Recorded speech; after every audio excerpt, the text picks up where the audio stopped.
Hey everyone, welcome back to Citrico Central. I'm George, the Disney Italiano, your host with the most. Today, I'm finally going to be able to give you my full review on HHN because I finally got to experience it for myself. And of course, I had to have the coup de grace, the creme de la creme, the RIP, VIP factors, if you will.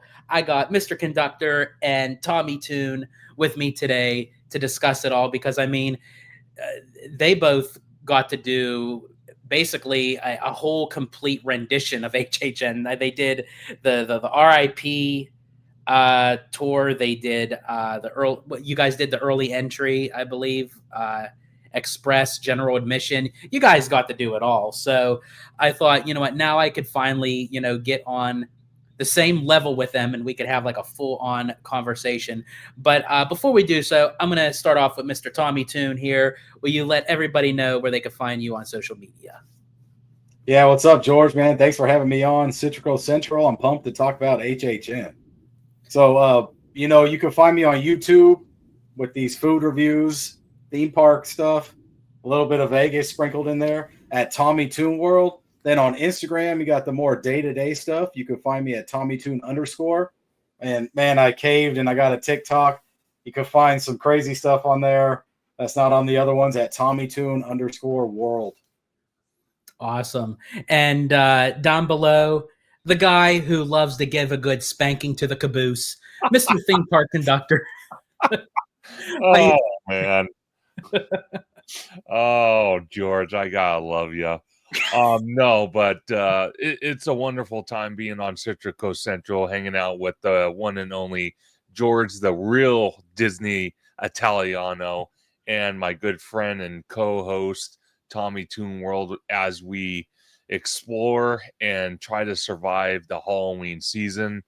But like George says, I'm Theme Park Conductor. You can find me on YouTube, Instagram, Blue Sky at Theme Park Conductor. You can also find me on TikTok at Theme Park Conductor 1. You can find me on X at Theme Conductor. You can also find me resuming. We took a pause for a while, but resuming this Sunday, Conductor Sunday live stream at 5 p.m. Pacific Standard Time as we talk about Universal, Disney, HHN news, and the up-and-coming Christmas season, which is literally right butt up against the Halloween season, which is my absolute favorite at the theme parks. I agree. I mean, literally, probably by the time we actually get to Halloween night, like people are taking down their Halloween decorations and putting up the wreaths, like at that point. Well, see, it's so funny, George, because I'm sure a lot of people that watch my channel, they already know I work for Costco. And the laughing joke that we have every year is like right now, if you walk in, you see Halloween decor with Halloween candy, then you see Christmas decor with Christmas candy, and then you're all like, okay, where's Thanksgiving? Is it the wicked stepchild that got thrown in the Honestly, corner, or what? I've always said that for many years. And honestly, I used to work for Hallmark, so I know how that is, where we literally get all the holidays and the seasons in one.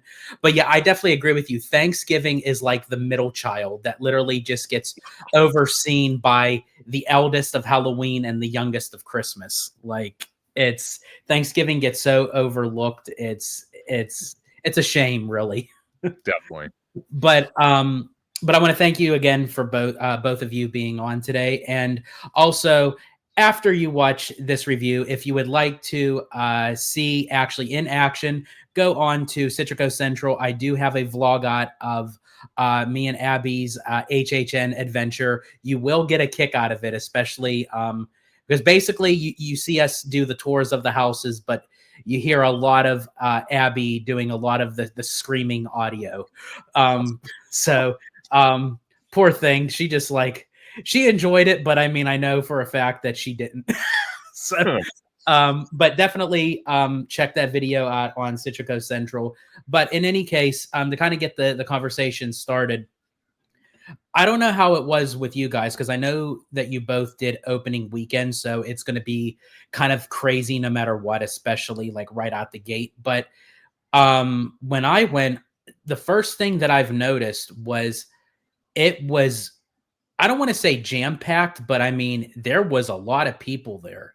And comparing to how last year was, last year I thought was lit, but this year I just feel like the ante for this had just like heightened like 100%. Where I think, in my opinion, Universal always utilized IP for HHN, but I feel like this year in particular, they really were heavy driven into the IP with Terrifier, Five Nights at Freddy's, Jason, the Wyatt Six. So I mean, they used a lot of popular IP this time around, and it was crazy. It was bonkers. What say you guys? I mean, do you share the same sentiments as I do? Was it like, again, take the aspect of like opening weekend, but just overall comparing last year to this year, do you guys see a difference with that? Tommy, you go first. Well, last year I think Not Scary Farm beat out HHN to me. This year HHN is going to be hard to beat. I mean, the hype level was insane, like you said, George. We got FNAF, we got Terrifier. Those are like the top two that everybody's freaking out about. Of course, Jason, WWE, Wyatt Six. Fallout is not really horror, but they have horror aspects, so people were really worried about if that's going to be good or not, which ended up being good to me. I love Fallout. Yeah. Yeah. So the crazy thing is, we had different styles each day. We had the VIP treatment the first day. So of course, we're going to feel the whole aspects of the park and the event. But man, when general admission day came around, we really felt it. It was crowded. The lines were bad. Only hit 4 out of the 8 houses, but still did Terror Tram. It was rough. I think GA is the roughest, even if you get early entry. I mean, but yeah, I love this year compared to last year for sure is top tier. Even though I like the majority of the houses last year. Conductor, what are you thinking? And really quick, Conductor, before you move on, I just have to say to everyone who don't really know the acronyms, because I have noticed that anytime I speak to a normie about HHN, they don't know what I'm talking about. They don't know what HHN is. So for everyone who doesn't know the acronyms, that when Tommy said FNAF, it's the acronym for Five Nights at Freddy. So I just want to make it clear, it's not a new upcoming STD. So just wanted to. Oh, jeez. So anyway, go on. Interesting. No, but last year I kind of thought opening weekend was packed. It wasn't as crazy as it was this year. And I know a lot of people on the East Coast say, oh, the West Coast, you guys are all full of the IP base. You have no original stuff and yada, yada, yada. You know what? This year alone, I'm okay with everything having an IP. Now, some of the scare zones were not IP. Those were original, like Crows, the clowns, and the clowns with chainsaws, right? Chainsaw clowns. Yeah. Now, can I ask you guys really quick on that? Refresh my memory, because I know last year on the scare zones, we had a variety of different creatures that would walk around. This year, I only noticed it was just the chainsaw clowns.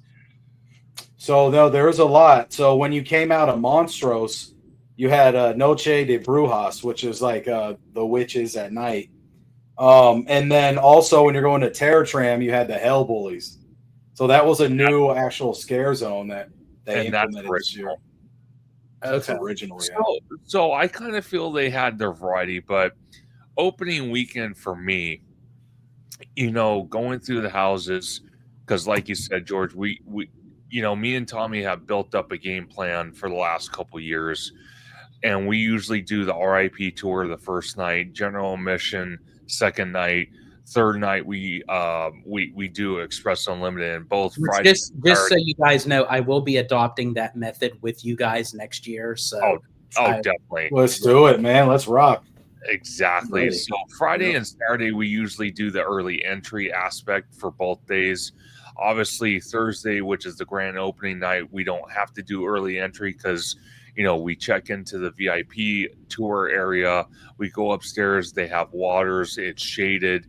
It's air conditioned. So we don't have to worry about, burning to death again, it was another hot opening weekend of HHN. It was brutal, but not as brutal as the following year where we were waiting outside. It was probably 108, and then the following day we were in City Walk for almost 3 hours waiting for the Hello Kitty cafe and store to open. That was horrendous. But going back, I personally think, and Tommy makes a great point, general admission for this year's event is almost a no-go for anybody that wants to experience everything. I mean, all the houses, both shows, the Terror Tram. If you want to do some of the foods, you want to have time to interact with some of the characters, just general admission is almost out of the question. Because I'll tell you something. The three houses, Jason Universe, Terrifier, and Five Nights at Freddy's for your viewers, George. All three of those houses, when they get over an hour and a half, all the other houses become over an hour, and it's like a ripple effect. So I would advise anybody that wants to go at this point going forward, especially as we get closer to Halloween, to see if you can afford it, do the Express Unlimited. That's the best option out of options I can suggest, because you get in, you can do the houses as many times as you want. That way, if you're a content creator, social media creator, or you just love going through the houses and you might have missed, a couple scares because the scare actors do take breaks from time to time, you have that option. General admission, yeah, you might hit maybe 4 houses, maybe 5 houses tops out of the 8 or 9 that's there. But to be honest with you, I'm okay with the houses being all IP. I'm okay with not having any original houses, because you can clearly see, like you said, George, you and Abby can clearly see how crowded it was. And if you look on the calendar, me and Tommy talked about this on Jared's channel, the whole month of September for Express sold out. I saw that. It is completely gone. And I do want to touch upon that a little bit. But before I do, I definitely have to agree with you, Conductor, when it comes to I call them like the Triple Crown: Terrifier, Jason, and Five Nights at Freddy's. I looked at the times on all three of those throughout the whole entire night. Jason never went below 70 minutes. It was between an 70 to 80 minute time frame. Five Nights at Freddy's was about, I'd say 80 to 100 minutes. Terrifier literally was 120 minutes to 180 minutes. It never moved. I'd say, honestly, down to the last hour of the night when it was hitting 2 a.m., the lowest I saw Terrifier was at 60 minutes. Jesus. And the line was still like, those people probably didn't get through the line out of the park until 4 a.m. But right. One thing I do want to suggest also to your viewers is a little kind of cheat code, as I call it, is on Thursdays and Sundays. Thursdays and Sundays would probably be the best time to go with GA. And if you can, stay until the park closes or the event closes, whether it's 1 or 2 o'clock, because usually I would say maybe 2 hours, the last 2 hours, maybe the last 3 hours on either one of those days, you'll be able to hit pretty much all the houses, the Terror Tram, all of it, because you have to think it's basically a school and work night, so people leave early. Yeah, that's a good point. Like, to add for your viewers as well, George, like that GA is doable. People get the frequent fear that live local. It's doable. It's just, if you can afford a higher up ticket, do that. But for me, I would say GA's the best is if you always get early entry and you do multiple days. So if I'm doing GA multiple days, no matter what, let's say 2 days, early entry 2 days, the first day of early entry, I'll go hit Terrifier and do laps in the beginning, at 5 o'clock.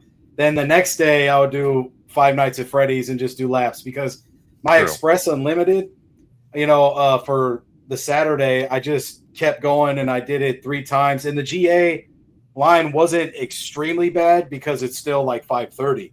So you could knock it out and then just segment it out. Like, okay, I'm going to do 4 houses today, 4 houses tomorrow. I'll eat this, I'll eat that. So you always could do it. I just always think you should go to Halloween Horror Nights with a plan, because you don't want to lollygag and waste time, because you're wasting time waiting in the line. Now, I will say, because I did kind of compare and contrast, because OG went with you guys on opening weekend, on one of the days of opening weekend, and he just used his free general ticket that came with his premium or his platinum pass. So did I. And I have to say that his kind of schedule that he could have, what he got out of that, almost kind of mirrored mine. We both went through 4 houses. We both were able to do the Terror Tram, and he was able to do like the drink section at the bar and stuff. But with me doing the bar, I got to do some of the food stuff. So it almost kind of mirrored. So I would say that if you're going with just a general ticket, now again too, I went on I believe on a Thursday. So that was a good day, because it was still crowded, but I think we were able to get a lot in. And also too, with the Wyatt 6, we did save about an hour, because technically they one of the Universal team members made a boo-boo, and they ended up directing us into the express lane, which we didn't have express. And we didn't know that. And we're just walking, and I see the house, and I see the house and everything. And Abby and our good friend, also friend and supporter of the channel, Mademoiselle, was with us. And they were like, "Oh, is it time we're going in already?" I was like, "No, we still have 45 minutes. This is just the outdoor theme. We're going into the queue." And then we go inside, and they're like, "No, we're going into the maze. We didn't even have time to breathe."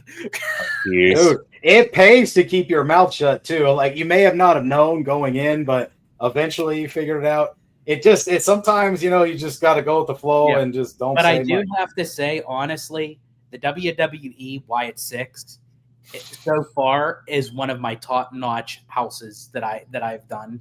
If I could pick another house that I could have done a second time, it would have been that. But I knew I couldn't press my luck to get into that express lane a second time, so I thought I'll just leave it on a high note. But at the end of the night, I was able to go through Poltergeist twice, because they said it was a 30-minute wait, because it was like around 1 a.m., 1:30.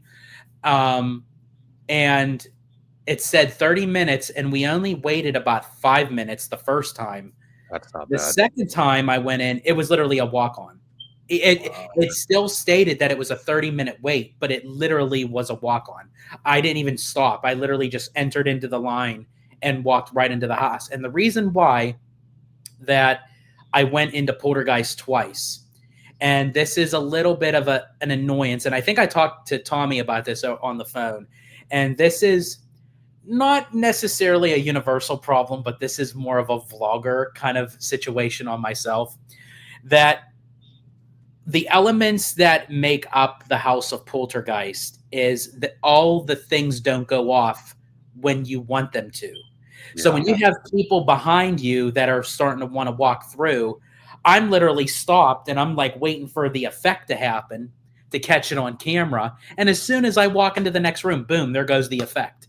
And I'm like, really? So I'm like standing here. So I was like literally telling people, go around, like go around me. Like, gosh. Twice I went through Poltergeist, and I got one of the gigantic kind of like ghoulish skulls. Sure. And I was trying to get the one at the exit, but I couldn't get that one. And I went through the house twice.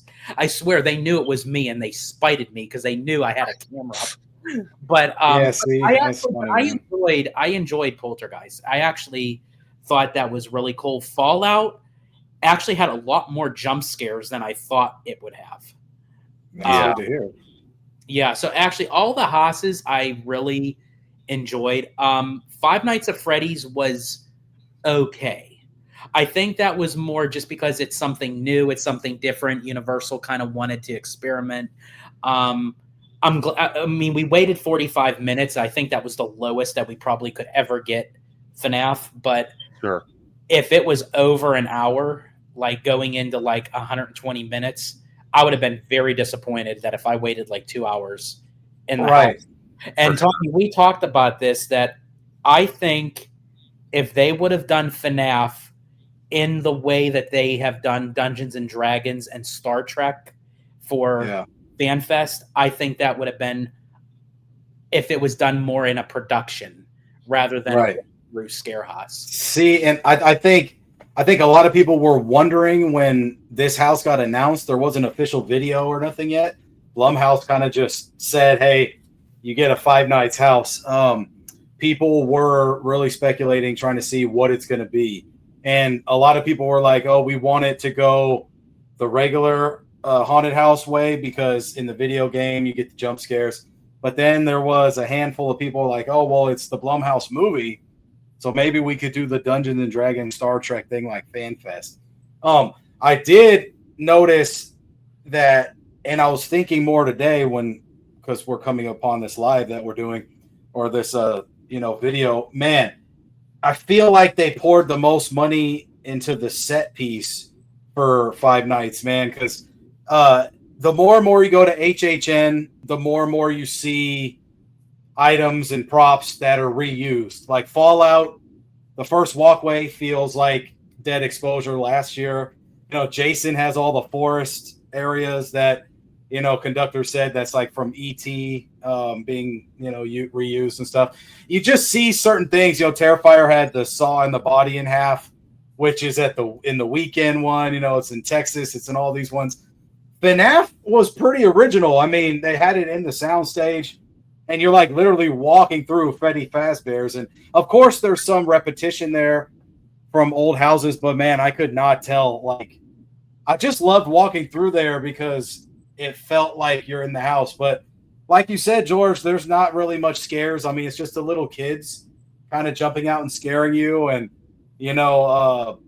but man, the animatronics were really fire, though, I have to admit. Oh yeah, the animatronics were done really well. I just think in the elements of what they were used, I think they could have done much better in that atmosphere of how they did Dungeons and Dragons and Star Trek for FanFest. Now, also maybe they could do that next year if they do Five Nights too. Hey, I mean, Disney has been listening to me lately. Maybe Universal should hop on that train.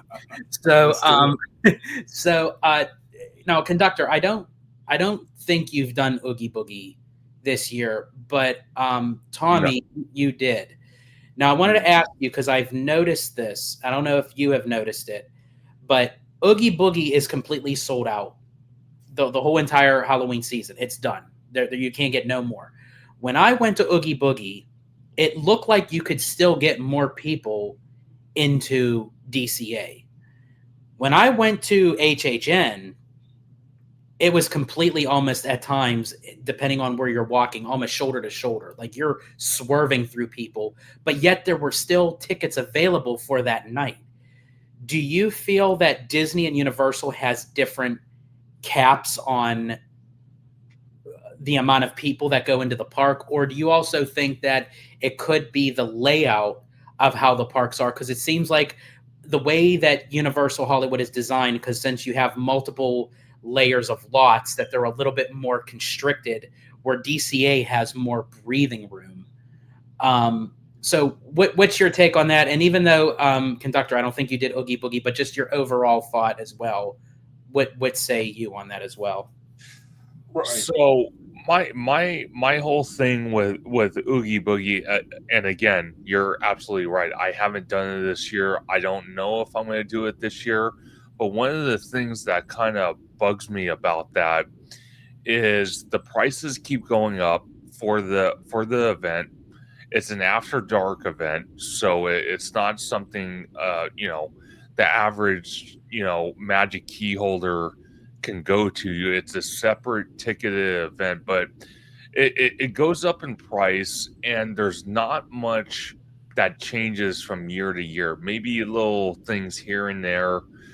And one of the things that I personally would like to see is more added to the event. What I mean by that is more characters, more Halloween aesthetic throughout the park. And then you got Avengers Campus, for example.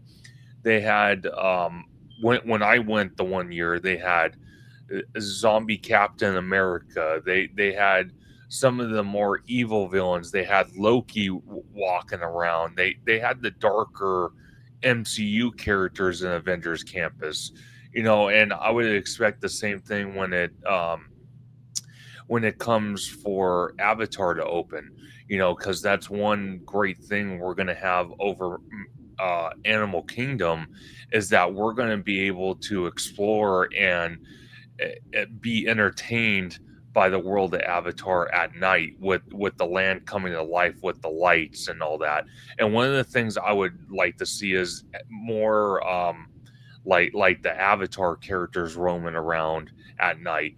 I just kind of feel if you're gonna be a theme park and you're gonna host an after hours event that's gonna be based off a holiday season like Halloween, there needs to be more to it. And that's why I kind of feel out of all the haunts, even Knott's Scary Farm, which is opening tomorrow for its Halloween season, I still kind of feel that Halloween Horror Nights at Universal just takes the cake every single year, because there's no other park anywhere that you can sit there, go walk in, not only just see, celebrities from these IPs roaming around, but you can interact with the scare actors. You can walk through houses that are based on actual movies. You can actually see set pieces from some of those movies, because they have been proven to take actual set pieces from the movies they were made from and incorporate it into the house. You have just a whole bunch of other Halloween aesthetics that California Adventure is lacking. So again, go ahead. I mean, kind of well said, conductor. I think HHN is probably the cream of the crop for haunt season like horror. But hey, going back to George's question, well, you guys you guys haven't been in my old house, so no, we haven't. But man, so I have to admit, Oogie Boogie, my first time, I didn't know what to think. I hear all these hearsays. The majority of them are from Disney normies that say, hey, it's repetitive. But hey, I've never done it, so it can't be repetitive to me, right? Mm-hmm. So man, hey, I went in and I was focused on getting everything I wanted done. But boy, I had like 10 minutes to spare before the last parade. So it's possible not to get everything done, because I did Villains Grove. I did all the trick-or-treat trails. That video has yet to come out, but Halloween hasn't came out. It's not over yet, so we're almost there. And then Avengers Campus, they had Agatha Harkness, and the actress was beautiful. So that was pretty cool. To go with your question, though, I think it's a little bit of everything what you said. I think I'm not going to butcher the numbers, so I'll just do the gap.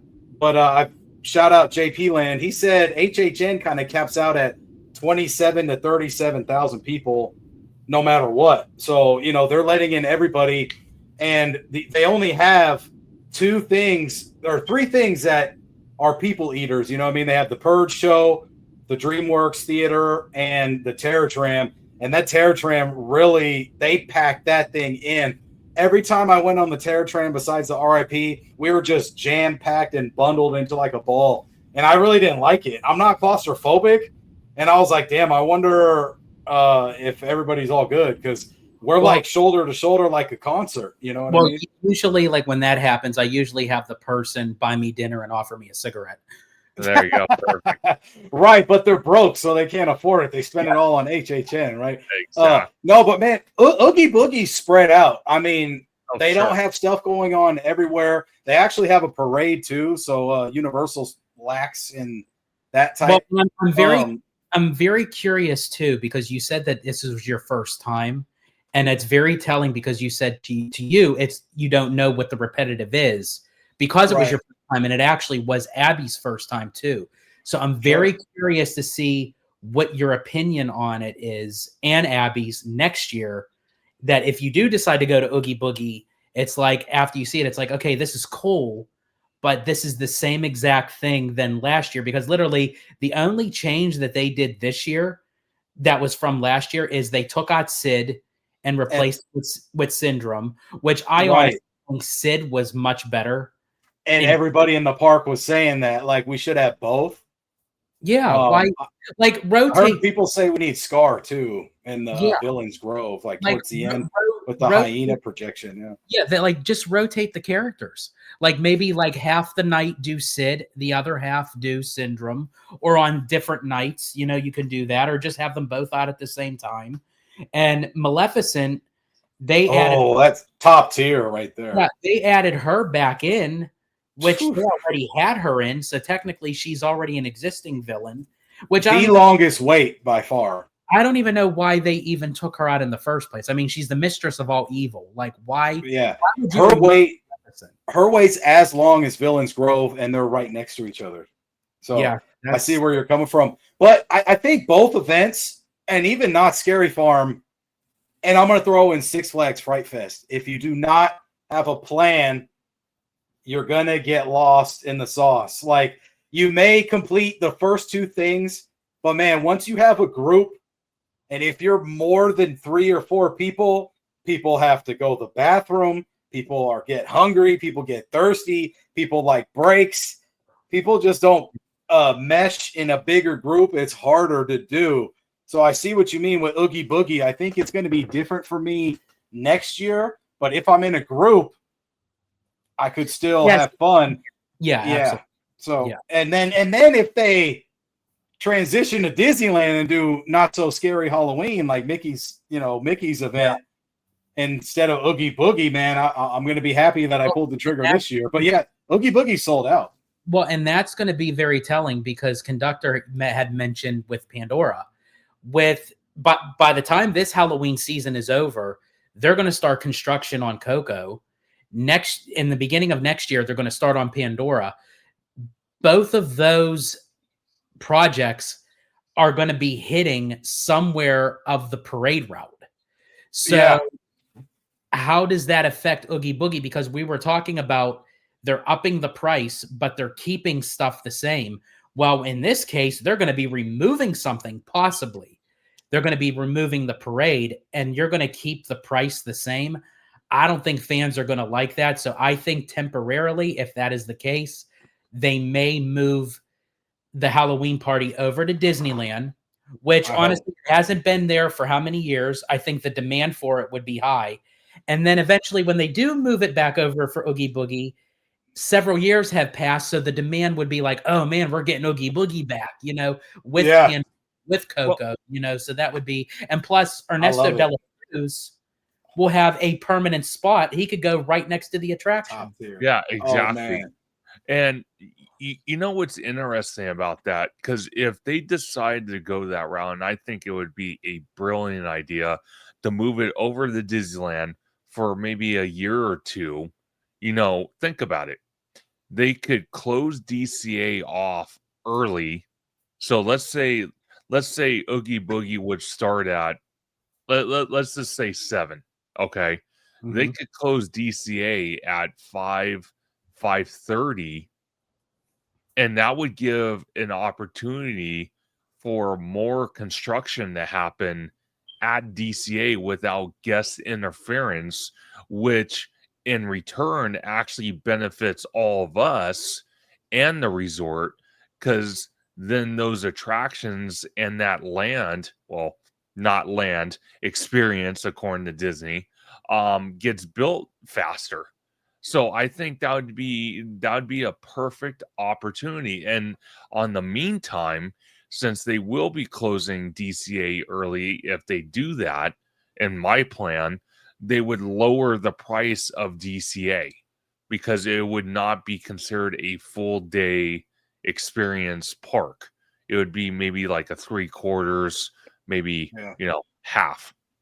I mean, it starts at 6, so you're on to something there. 7 o'clock. It goes 6 to 11, so we got like 5 hours, right? But they let me in the park at 3 o'clock, so I was able to do some of the Halloween foods. Oh, nice. The thing with HHN, man, 7 to 2. I mean, yeah, well, there are times if you have the early entry, you're starting at 5:30 to 2. Yeah, so bro, like 9 and I a live half there. Like 9 that's like literally a whole regular park day time for a whole right. How do you say no to that? Definitely. And it's funny because Tommy made a great point about the groups and all that. The bigger the group you have, like Tommy said, obviously people are going to want to take breaks. They're going to want to go eat. They might want to go do a attraction, or they might want to go in this area. I kind of feel that me and Tommy have like almost like a cohesive unit in a way when we do HHN, because we're like, okay, this is our game plan. This is what we're going to execute. After we execute it, then we can just kind of do whatever. Well, exactly. You guys have done it so many times. Sure. For so many years. You guys have it done, Pat. You guys are the Jay-Z's of HHN. Like, it's pretty much. And shout out OG, bro. You know what was sick is even Scary Dre is more of a vet, than me, and Brandon's more than me. So like having Scary Dre and then Conductor, and then OG comes in and just says, take the wheel, and he's along for the ride. And he did every single thing we did. When you got like someone that's just like, hey, all right, you got the plan, let's do it. That's where it's at, because then you could just show them everything. Like you said, Conductor, it's hard when someone wants to ride this ride and I want to ride this ride and this and that. Yeah. And again, it's not something that I frown upon about having a group, but when you're at a level like we are all at, being theme park nerds, being in the content creator world where we're all covering the theme parks, it's great to hang out with friends. Do not get me wrong on that. But, as content creators, we try to capture what we can capture at the moment. And that means opening day, opening weekend. That way it encourages maybe that family of 4 from Wisconsin. Hey, I just saw theme park conductors POVs of Five Nights at Freddy's. I gotta go see that in person. Let's book a trip to Universal Hollywood. You know what I mean? It's something like that, where after the first weekend, like we're all gonna do it in October. There's probably gonna be, I don't know, 8 or 10 of us. But I'm okay with that because I've already experienced it. I've already filmed it. It's already on the channel. People can go watch it. And now then that video even turns out better, bro, because you got the crew and then we're all experiencing it. You know what I mean? So we're all in the footage at the same time. Yeah. So that's another experience. So again, it's not that I'm frowning on, having a group, but I think it's more vital during the opening weekend to kind of just, hit it. What's the time crunch?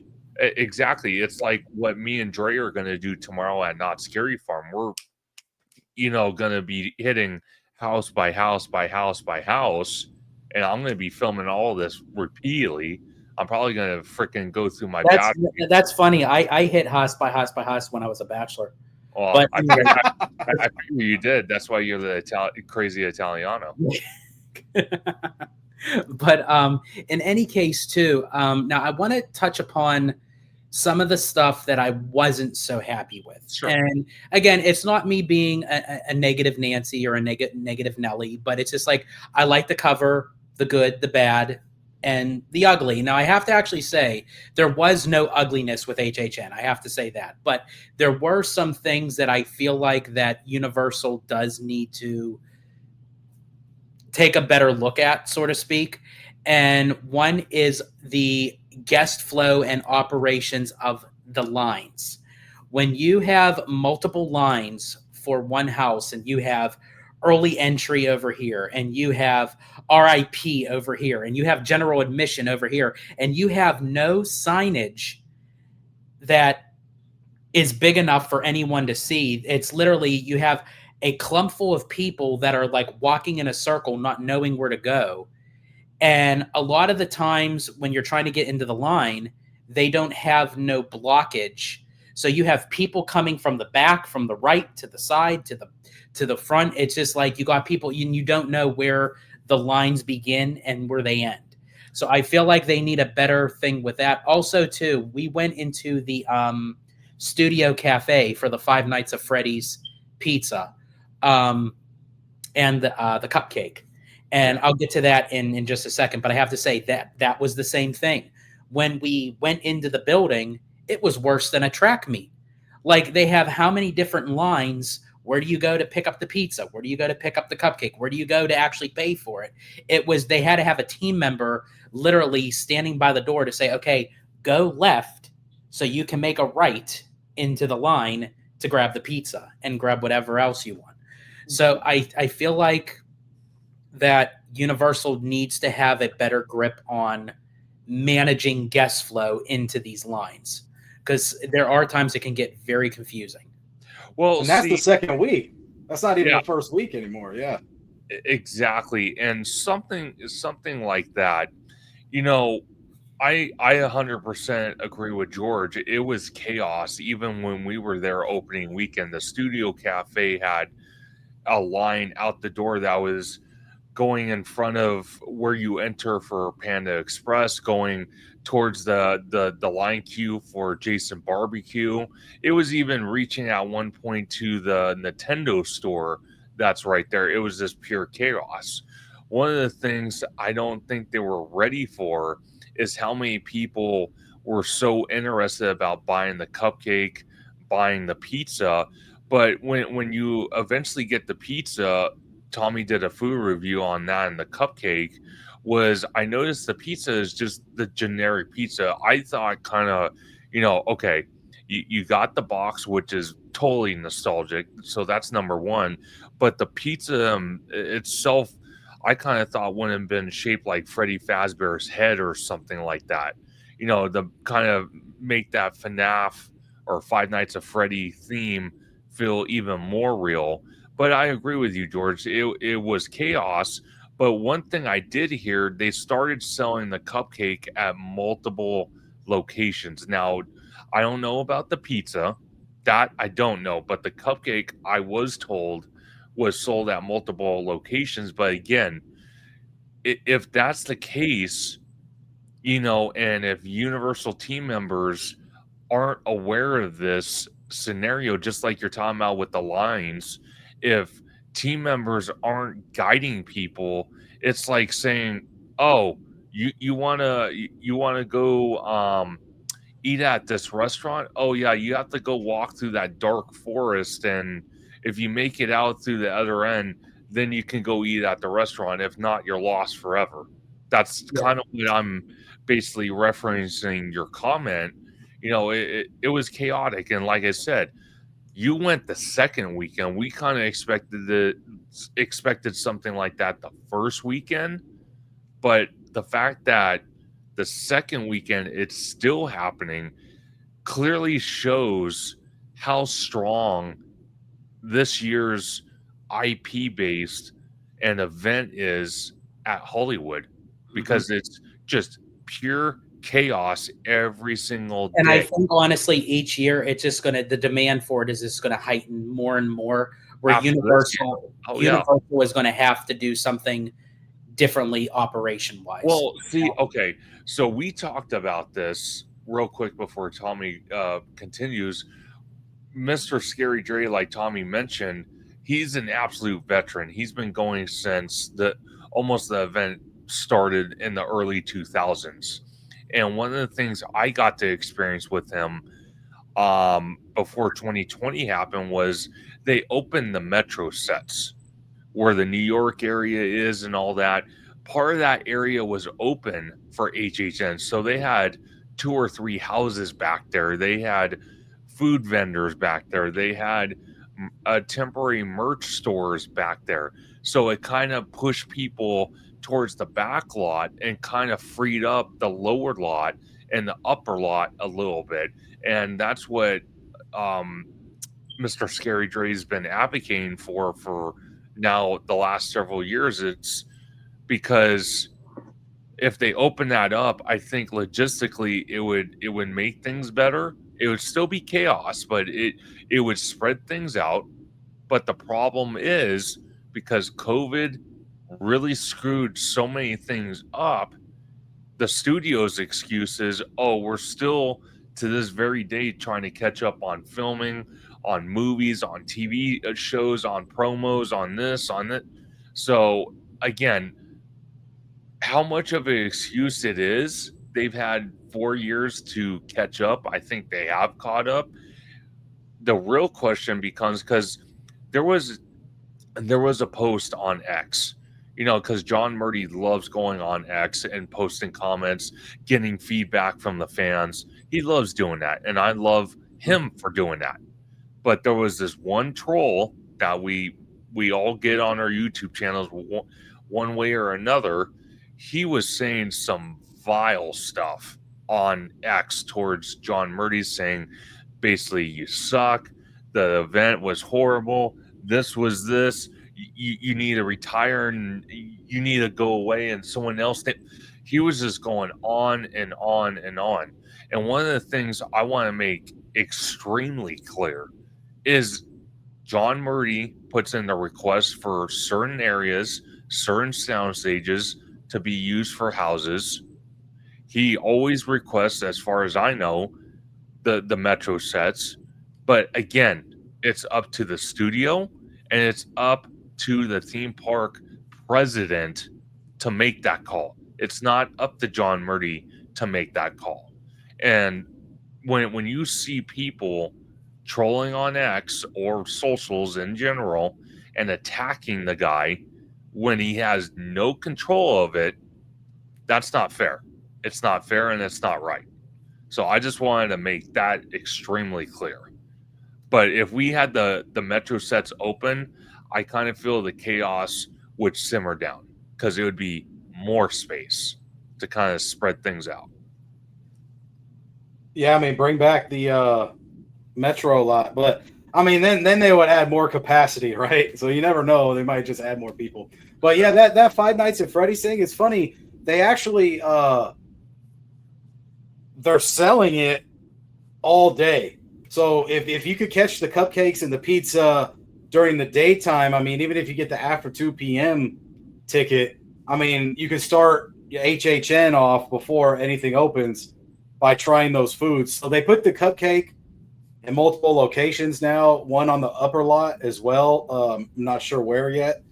But the pizza's just down in the lower lot still. And the funny thing is, I haven't heard any complaints about the pizza. Like Conductor said, I see a lot of people carrying the boxes around like all night because they want to keep it as a souvenir. It may as well be the same pizza as the daytime for Studio Cafe. It has a little bit of seasoning on it though, but I have to admit, I mean, Studio Cafe, they kill it with their pizzas. I'm not sure on the cheese. I only had the pepperoni, but the cupcake had strawberry frosting, which was pretty legit. I thought it was just going to be food dye, and Universal was kind of copping out just on looks and aesthetic. But no, they stacked up the cream, and it's strawberry flavored, so I can't complain. I just noticed it sweats. So like the cupcake sweats, and it looks kind of, the heat from you bringing it around the park, it comes in a little box, and it sweats, so it kind of leans and droops to the side a little bit. So eat it fast. Eat it with the fork in the box. Of course, you want pictures. I would almost borderline say just take the picture and hurry up and eat it. I mean, I even think doing the food review was a little too much because it started melting just in this heat. Maybe towards the end of haunt season, it'll be better. Well, I did I do. do. Oh, you did a food review, right? No, finish. Go ahead.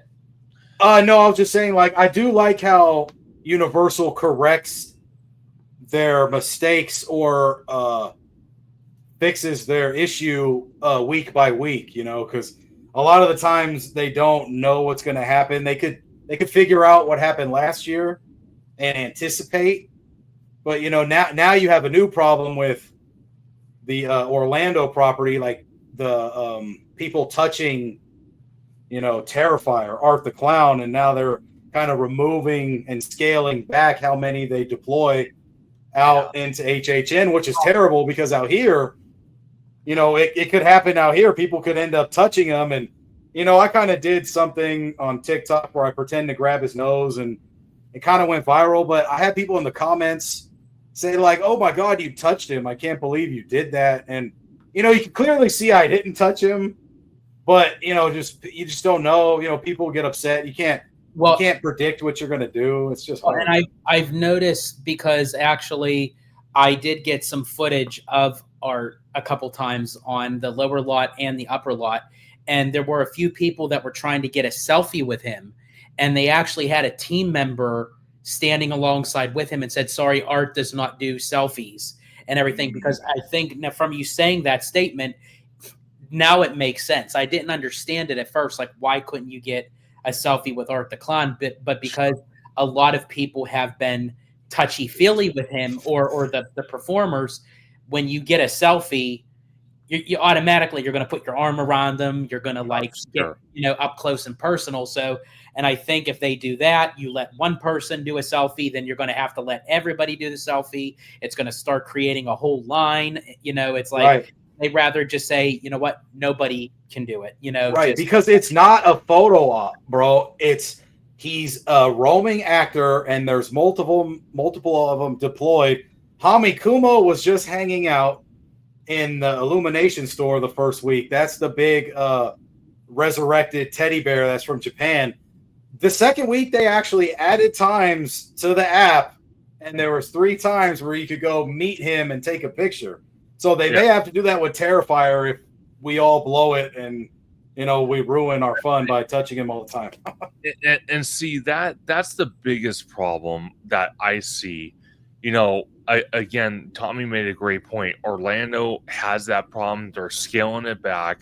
And I don't like that personally, because then that could possibly jeopardize and affect Art the Clown here in Hollywood. Because someone will probably get stupid. I think as long as no one does it out here, because I've noticed with Disney too, Florida and California operate their parks much differently. So no matter what happens in Florida, I don't think it would affect us unless someone does get stupid and does it out here. Then, well, see, to add to your point, George, you made an excellent point, because I actually just remember this, because we did a video, me and Tommy, last night with Jared on his channel, talking about Horrors Unleashed, talking about HHN, and then kind of Disney got brought up for a brief couple minutes. And one of the things he mentioned, since he's on the East Coast in Florida, was that his wife, who's been to Disneyland handful of times, maybe even more than that, she tells him all the time what a difference it is at Disneyland out here in Anaheim than it is at Magic Kingdom, because the character interactions are completely different, because people, for whatever reason, here on the West Coast, we're all like saints, and over there they're all like sinners in a way, where they kind of just ruin everything, and it's kind of sad. But going back to I like that analogy. Like Californians, the saints, and Floridians, the sinners. I like that. Well, at least in that aspect. Yeah. But no, I mean, I get what you're saying. Like, I actually like that. Like, when it comes to theme park operations, sure. Like when it comes to like meet and greets and characters and roaming characters, like, you could definitely get a different feel because it's almost like Californians know the drill. Like when Yeah. you see a roaming character, they know how to handle themselves and how to approach the character. Where if you try doing that Right. in Florida, they'd tackle them and they did do that because we've had a cast member tell us this years ago that they said that they tried going the method of Disneyland and there were so many performers that got hurt out of it Oh, that, jeez. that they then had to put them in a line because people didn't know how to behave and how to And, interact with the characters when free roaming. and that's the point I'm trying to get is, going forward with HHN, because one of the comments made by John Murdy, and this was weeks ago, was he was kind of hinting out without actually saying it, was that he was possibly looking at retirement from HHN. And the mere fact that this season alone has, I want to say, been the best HHN season at Hollywood probably in forever. And the fact that we could possibly, not guarantee, but possibly see Murdy's last year next year and what he could bring if that's the case. And then, going forward, whoever takes his position, what scares me is if we're having this type of issue with a roaming character and it just happens to be Terrifier and Orlando is causing a bad example for that. And then thank God and cross my fingers that it hasn't happened in Hollywood. But what does it what does it um what does it show for future HHN events? Okay. Could we see a elimination of future roaming characters because of this behavior problem? Okay, here's the thing. I don't think it would eliminate off of Hollywood Uh-huh. um because of what is happening in Florida. Because Sure. again, I feel like Florida and California are two different operations, that how they operate their parks. And um but I will say this. There is a difference. Now, when I say Californians and Floridians, even though that I joked and I was being sarcastic, I don't necessarily think it's the Floridians. What I do think it is, however, is Walt Disney World and Universal Orlando is heavy on international guests. Sure. You have a lot of people going in and out all the time. And actually, not even just international guests, but even domestic guests. You have all people traveling from different states, different countries. So when you have new people coming in and they don't really know what's going on and they see a roaming character, they're going to be like, oh, let's go, let's go, let's go. So I think out here in California, it's more subdued to locals. So they know Right. the ropes, they know. But here's the concern, though. Here's Sure. not the concern. Disney and Universal out here is looking to make it how it is in Florida, where they want more people coming over. They want travelers. They want international people. So in time, it wouldn't surprise me if they would decide to change it, but not because of what's happening in Florida. It's just because of if they add in the elements of what Florida has, Oh, sure. then they may implement the same stipulations. Sure. Well No, said. no, absolutely. And I totally agree with that. And one of the things, and again, I'm not playing the judgment card here, but one of the things I see, at least in Orlando, I've seen my handful at Disneyland, not in person always, but on social media, is it seems like, people, you know, the people that cause the issues are residents of that state where that park is. Like, for example, you know, I would say in the last month, I've seen, TikTok clips, okay, of out of control. adult Disney fans with their kids, okay, with their kids at Disneyland because they pick a fight with someone in line, or they had a couple at one of the restaurants when they're having lunch. And next thing you know, a vlogger or just some random person that has a TikTok is filming as the mom is literally getting arrested in cuffs, and you see her kids right next to her crying. And you see the same thing in Orlando. And one of the things I've noticed, and again, I'm not trying to play the judgment card here, but it seems like those people that cause that type of problem, even with Art the Clown and Terrifier, even in Orlando, it's not exactly international guests that are doing that, because you can kind of tell when you're in the parks. Bricky makes a great point. He loves to go to Disneyland, and he loves to just kind of, he even said it to me months ago when we all kind of hung out at the Plaza Inn for kind of like a late lunch back in May, was he likes to go to the parks when he's not filming and just kind of people watch it and observe. Right. And Well, you can kind of tell when you're in the parks, you can kind of tell who's international and doesn't know what they're doing.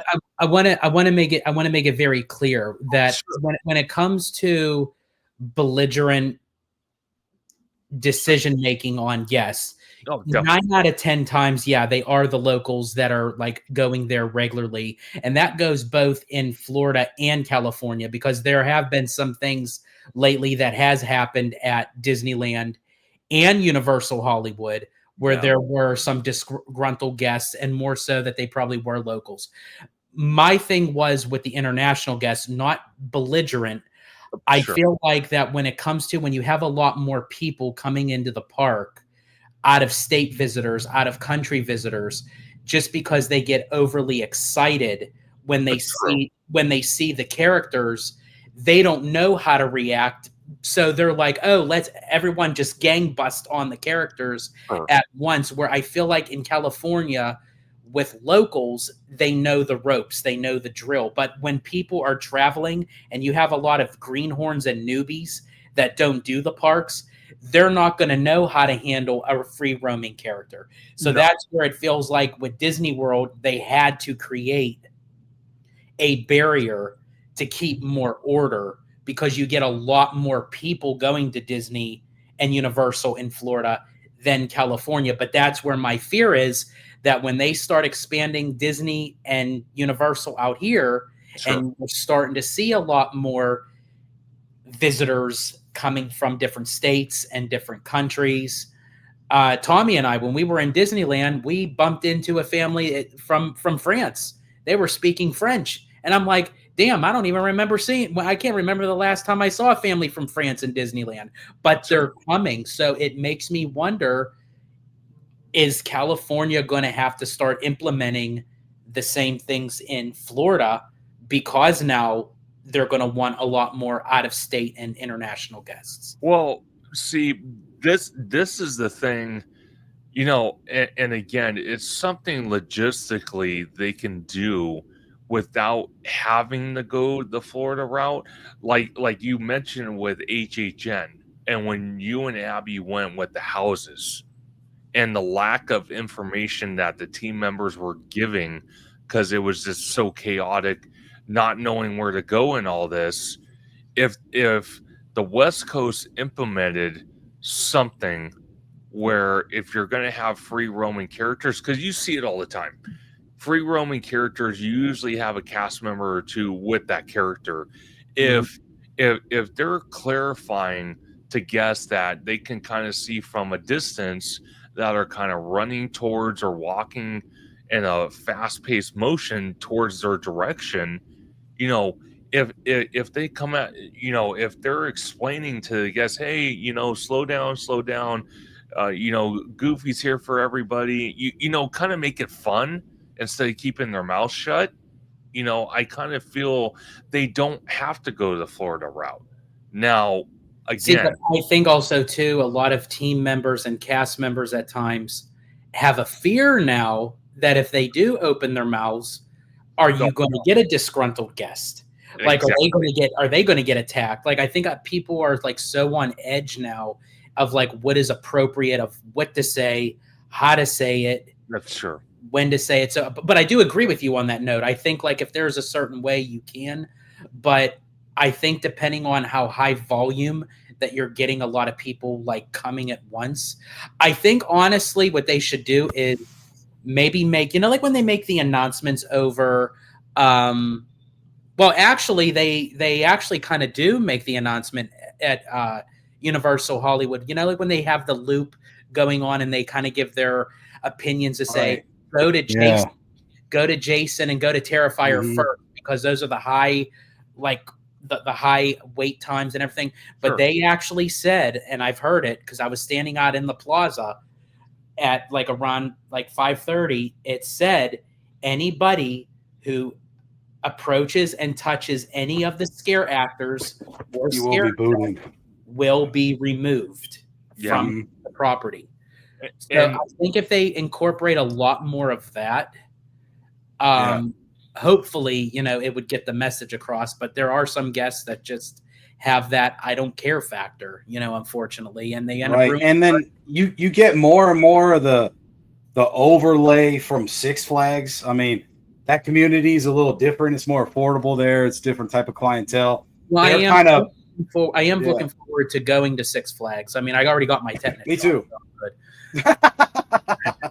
Right. But no, I mean, HHN, I feel like it's overflowing to that. And, kids would be the one, I mean, Theme Park Wizard got a video of people fighting the weekend you went, George, and it's almost like they're kids. I mean, even if they're in their 20s, it's still like the younger generation, you know what I mean? So, and then, the scare actors, they kind of know what they're getting into, but they don't want to get punched, right? So I see where they're coming from. But then, the characters that roam around Disney, I've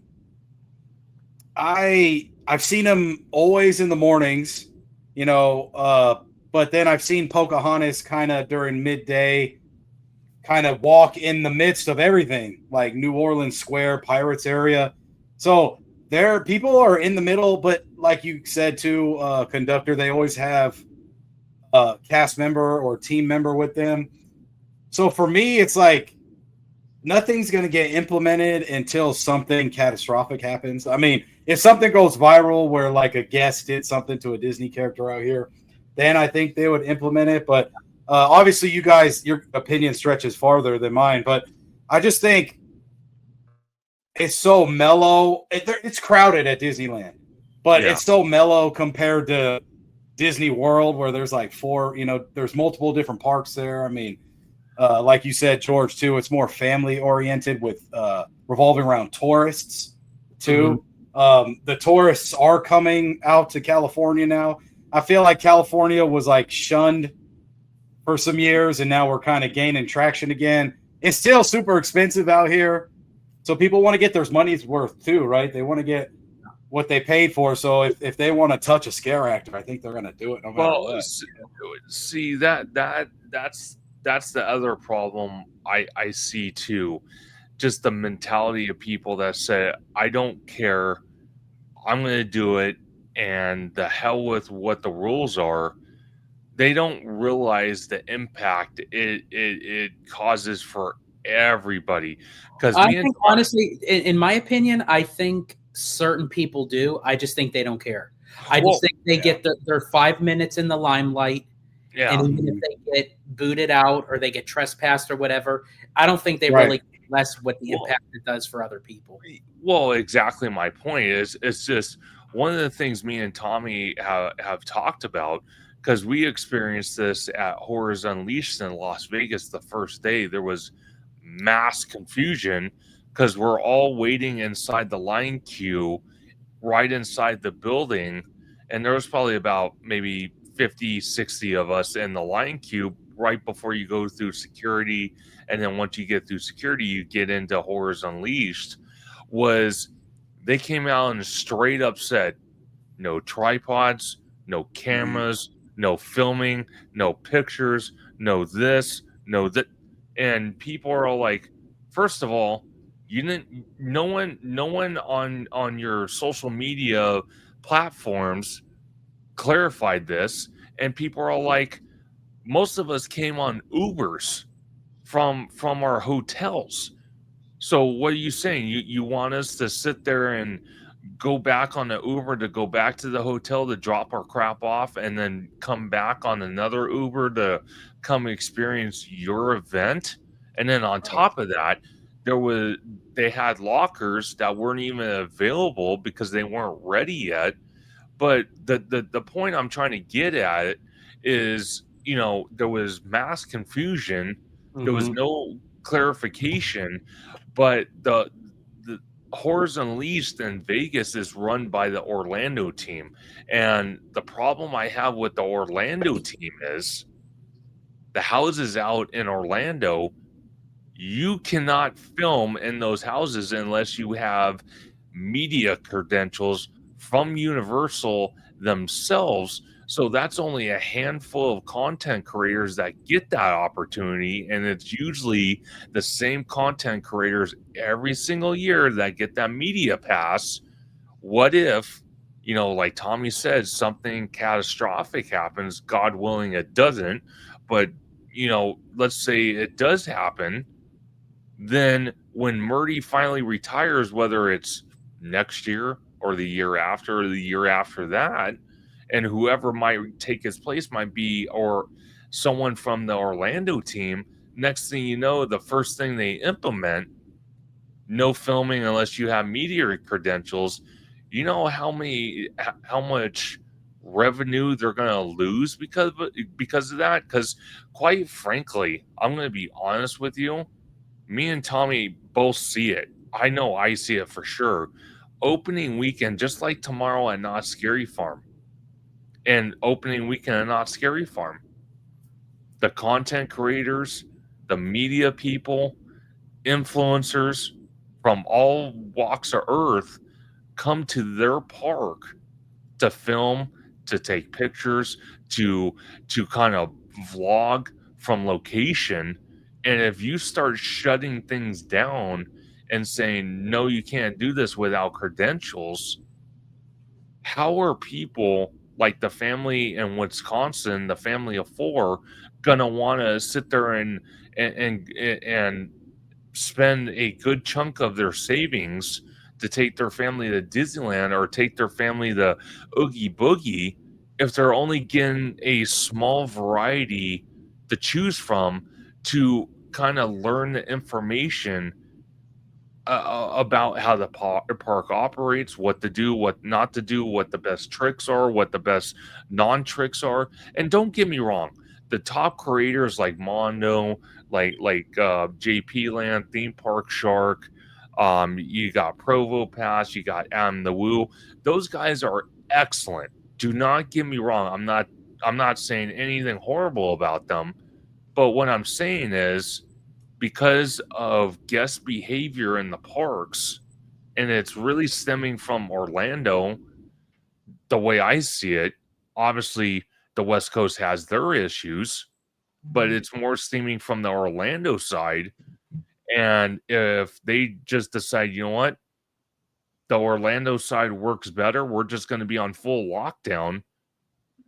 Not only are you shutting out the possibility of allowing new content creators that might have a new twist on how to provide content to viewers from even beginning before they start, and then discouraging the people like me, you, and Tommy who are smaller channels that now get axed out because we can't do that. It's it, it's something like you said, George. They know about it, they don't care, but it's a lot more than people think it is, especially the people causing the problems. Hmm. Oh yeah. I mean, social media just in general, I mean, it helps in one way. It allows us to network. It allows us to stay connected. I mean, without social media, like that's how I became friends with you guys. Yeah. That's how we stay connected and everything. But also on the same token, social media can become so toxic at times where things are not used for the greater good, so to speak. And I would hate to see that happen because, yeah, I am a growing channel that is like continuing to grow, and I want to see where where I can make of this. And I would still love to have the potential to be able to do so. However, I do think that belligerent guests, I feel like wouldn't be the answer as to why they would then cut us to not be able to go into the houses here in California or what have you, because a lot of the issues that happen also happen during regular park operations. And there's just people there just standing with their phones recording it. So if they were to go that route, then they can look at it and say, well, no one can pull out their phones while they're in the theme parks at all. And that's not going to go well with fans. No. And because I think it would make an impact, but hopefully that wouldn't be the case. Hopefully, I just think the reason why Florida does a lot of things differently out here in California is because they just get a lot more people than just locals. They do get locals, but they do get a lot of out of state, international people. Yeah. There's an intermix of a lot of people there. And I feel like they have to do operations differently than how it would be out here in California. Definitely. Well put. And I agree with that like 100%. All I'm saying is if the East Coast is implementing that, I hope it stays on. Oh, it is a concern. It is a concern, definitely, because again, as I mentioned, if Disney and Universal want to make these parks out here in California to the same degree as the parks are over in Florida, that's where they may say, hey, you know what? We're getting a lot more people. We're getting a lot more people, like you said, families in Wisconsin and Colorado and this and that. And then we're also getting out of country visitors from the UK and France and what have you. When you start getting intermixed with a lot more people and you get a lot more traction, they may have to change for safety purposes, operation wise, but it would suck for us being upcoming content creators. It's like, well, when do we get a shot? When do we get recognized? Right, exactly. And the other problem I can kind of see with that, and I'm sure Walt Disney World and even Universal Orlando deals with it as well, is that family of four, maybe not from the continental United States, but out of the country. Okay. Let's say, I don't know, family of four comes from Germany, just to throw it out there. And they want to do HHN Orlando.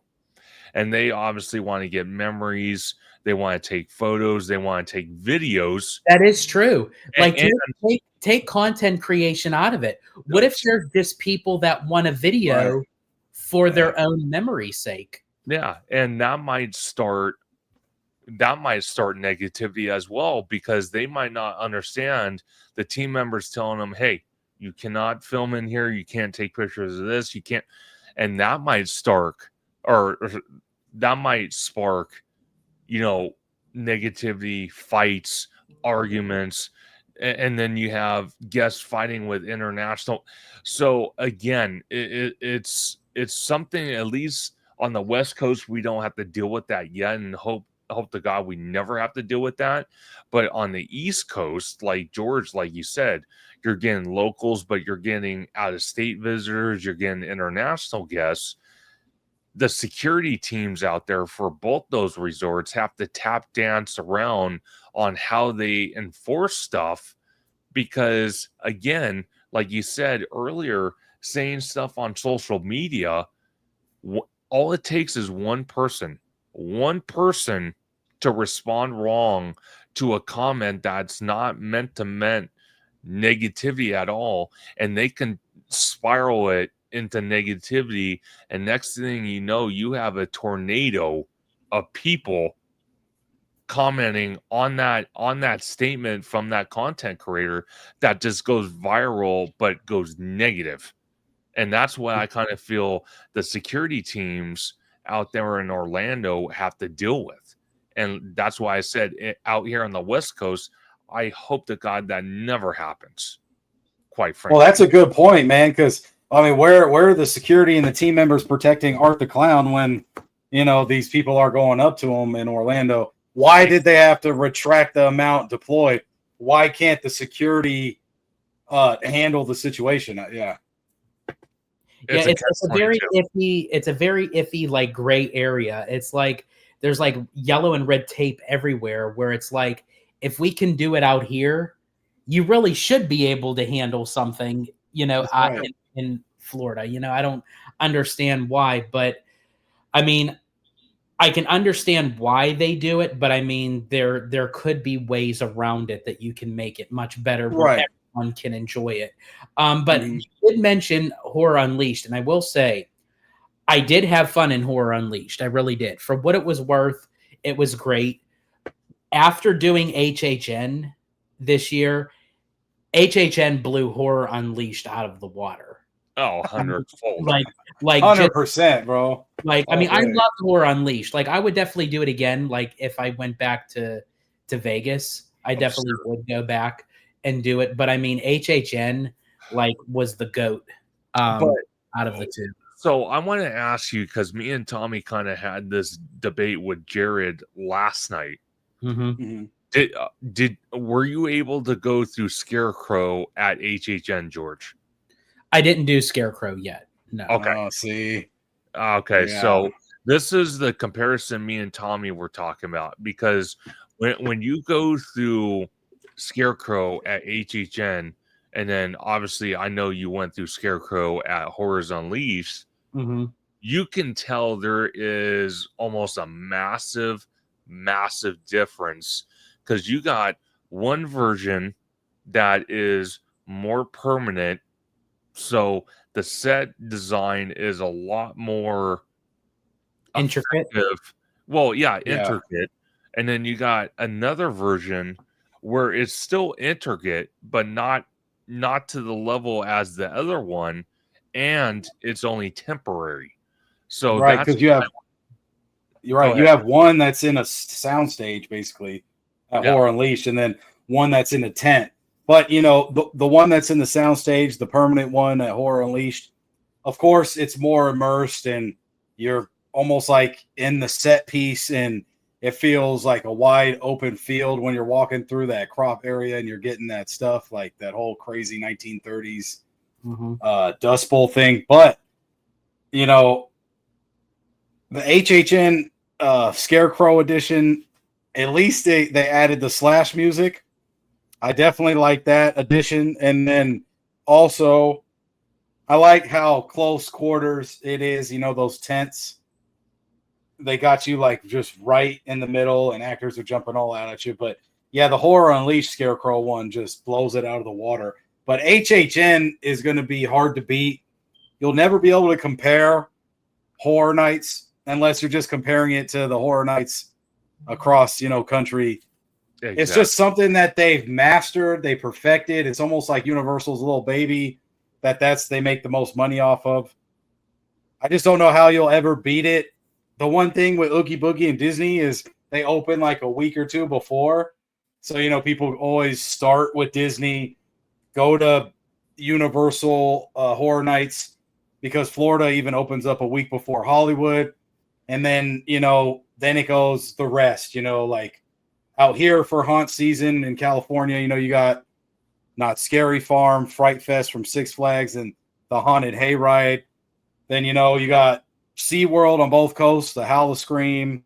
You know what I mean? You got Queens Harbor out here, which is the ship. They all open up like a week or two after HHN because they know the big boys are out to play. They don't want to mess with the big dogs. You know what I mean? Almost even Disney doesn't want to mess with the big dogs. They removed that Thursday. At least that's what I noticed.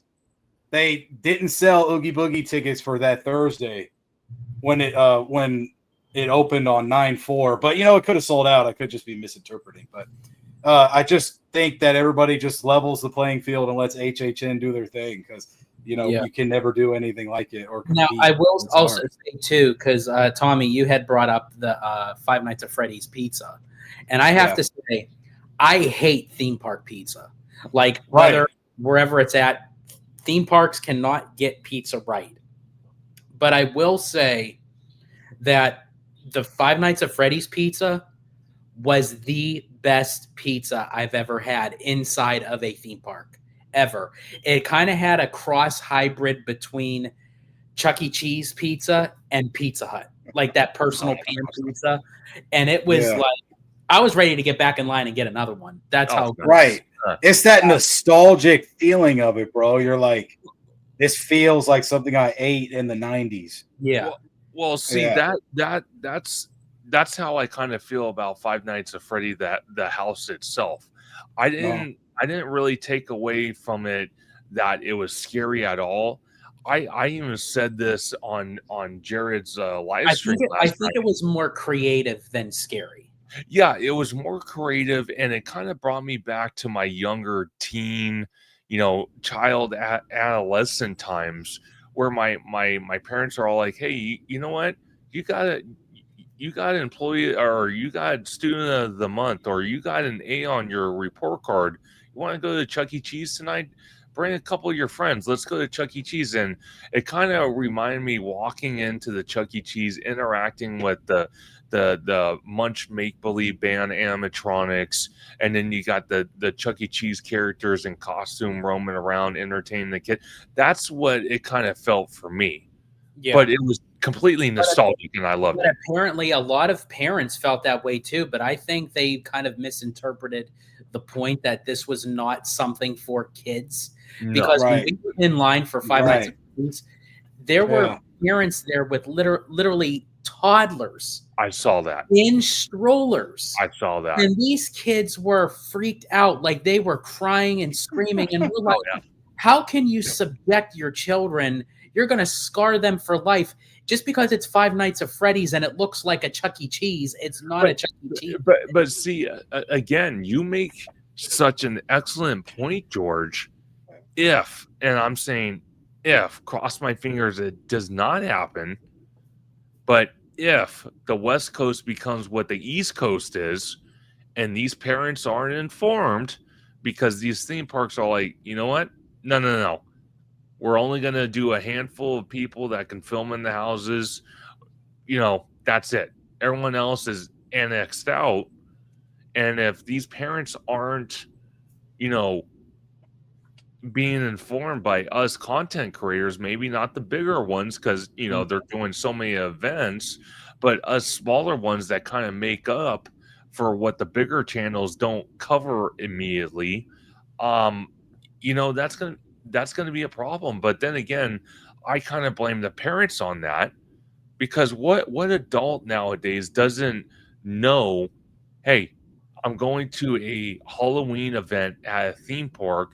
Maybe it's not the best idea to bring my 3-year-old daughter or my 3-year-old son to a Halloween event that's completely not for kids. And Universal does Halloween way differently than Disney. Oh, so, God. I mean, I think as a parent, it's to your responsibility to do your homework, to Sure. know Yeah. which is which before you end up buying tickets.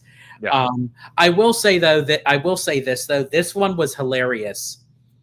And me, Abby, and Mademoiselle were cracking our asses off because there was this little frail old elderly woman that she was in a wheelchair, and their family was pushing her around, and we're like, oh my God, this woman, this poor old lady, her heart's not going to be able to take it. And we end up seeing her later on in the evening. We were going down to do Poltergeist.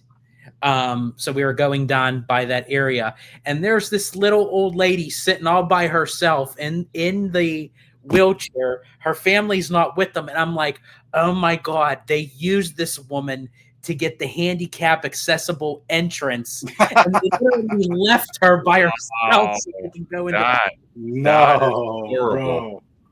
What is the world come to? This woman didn't even know where she was at. Bless her heart. Well, bless her heart, but did you even listen to what you said though? They left her in front of the poltergeist house. What a iconic house to Hmm. leave someone like that. I know. Literally, they probably were like, you know what? We need to speed this process up a little bit. We'll just give her a Oh couple of scares so we can get to the will. God, good Lord. And Hey, conductor, what's up? you're pulling up to Not Scary Farm with Dre, or are you pulling up solo? I'm pulling up solo. I'm gonna meet Dre at some point, probably right before we go in. Mhm. So that's what I'm gonna be doing. I know there's gonna be multiple content creators there, like JP Land, Adam the Woo. I'm sure Provo Pass is gonna be there. Mondo's gonna be there. Everybody's gonna be there, Manny bro. Junior, the whole nine Yeah, yards. it's gonna be Everyone's gonna fire. be there. So it's gonna be an awesome time tomorrow, and I'm super excited for it. Are they still calling Yeah. for rain? You know what? Let me Mm. look, because as of earlier today, they said it was gonna rain tomorrow, and it was like a 90% chance. So Yikes. it's 85% with thunderstorms, and they're saying it around noon, and then Okay, you might be and then fine. or no, I'm sorry. It goes from 12 a.m. So 12 a.m. So midnight. to about 6:30, 7 o'clock in the morning, and then it should Oh, you'll be good. just be cloudy and probably nasty and muggy. But I'm willing to do it. Hey, Goes you know that fits in right into the horror genre. You know, you just get it like a little dark and yeah, spooky yeah. and I just go through the Yeah, trenches. Hell with it. yeah, I'll do might as well, something. bro. But yeah. Clear bag though. Bring a clear bag. They're not letting you in. Oh, that's right. Thank you for reminding me. I got to do that. what's the clear bag for? So it's Not Scary Farm doesn't let yeah, you in. You have to have a certain size dimension. Clear bag. No backpacks. No purses. No nothing. Oh wow. yes. Yeah. That's and again, that's something we could. Well, I don't think Universal will ever do that because that's why they're building the three security hubs. So luckily, we don't have to go through that. But their chaperone policy that they have for the event, that's something I could see happening at all parks, not just Yeah, I actually just brought it up. I Universal. was looking at that chaperone policy. Yeah, it's eventually going to make its way to Universal. Disney, But I think maybe. honestly, I think Knott's always had an issue Oh, they with did. Yeah. It did. It was a viral trend before TikTok really came on the scene. Even decades, like decades ago, even when I was in like junior high and high school, it was like the well-known fact. We kind of a couple of buddies of mine. It's so funny because we actually made a pool. Like you know how you do a pool for betting for like the Super Bowl. We actually made a pool and said, "How long is it going to take Not Scary Farm to announce there was a fight at the park between teenagers or some type of commotion or just brawl?" And that's how bad it got for year after year after year after year. That's why they implemented the chaperone policy because of that reason. So I can see that. Yeah, I feel like that Knott's is on a different tier with than Universal and Disney when it comes to like the amount of like the demographic that goes into yeah, the park. So I think I definitely feel like Knott's needs that chaperone policy. 100%. Because it's funny because when I went last year, Tommy, yeah, you came with us, me and Andre. I noticed a humongous, and I mean a humongous difference on the chaperone policy in effect compared to right before they implemented it, where they just oh, you buy a ticket? Oh, come in. Who cares what age you are? Who gives a shit? Um, but now with the chaperone policy, you can tell a difference. You can tell it's a lot calmer. It's a lot more fun.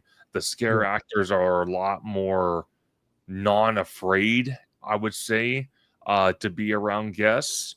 So that's one of the things I love, because one of the things I noticed even at Universal opening weekend when me and Tommy were filming in the houses, and shout out to all the scare actors, not just Art the Clown that entertained us at the RIP dinner, which actually the scare actor that played him wound up following Tommy Toon World on Instagram. But shout Yeah. out to all the scare actors. But I noticed when you're going through the houses and you're filming, because the scare actor usually hides behind like a corner or a door or some type of something where they could pull it back and then pop out. Right. I've seen it. They have like a little screen where the cameras catch how where people are walking through the house, so they can time it just right. And then when they see people like us filming, they kind of add a little extra to their scare towards us, because they're kind of entertaining themselves going at the camera. So I love that. And not Scary Farm kind of does that in the houses as well. Like there was a couple times last year where I'm walking through the Widows and I'm filming, and like literally scare actor, like how I'm talking to you guys right now, because I'm literally probably not even a full foot from my computer screen. That's how close the scare actor got to my camera. So where I'm sitting, I'm the camera and my screen is the scare actor, and they'll come right at you and literally just kind of, so I love that. And I Trust love me, that. we've hung out with you. You're not even a full foot from the New York City skyline. Well, that is true. I think I should have a building erected in my name at this point. But, you know, but no, I love that aspect for us content creators, where we're big, small, medium, doesn't matter. I love that they implement that for us content creators. I love that they do that. And that's, again, I'm hoping that type of nostalgic entertainment doesn't go away because of issues of people not behaving in the parks, whether it's day or night or after dark event or not. You know what I mean? And I kind of feel, and again, I don't want to push buttons, but I kind of feel alcohol has a lot to mix in with it, because you have to imagine people get tired, they want something to drink. Most people go to the bars at the theme parks, get a drink or two. You know how it is. So you mix in that with humongous crowds, wait times, the weather, whether it's cold or it's just hot and sticky, or you're waiting in line and you might step on someone's shoes right in front of you and you don't mean to, or you accidentally go forward and bump into somebody.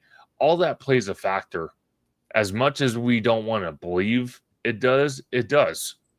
So again, on something like that where we're going through the houses and we get that extra little bit of entertainment of a scare from the scare actor, and they take a little more extra effort than they would just the um average, the quote OG soccer mom person walking through the house, that's special, and I hope that never goes away.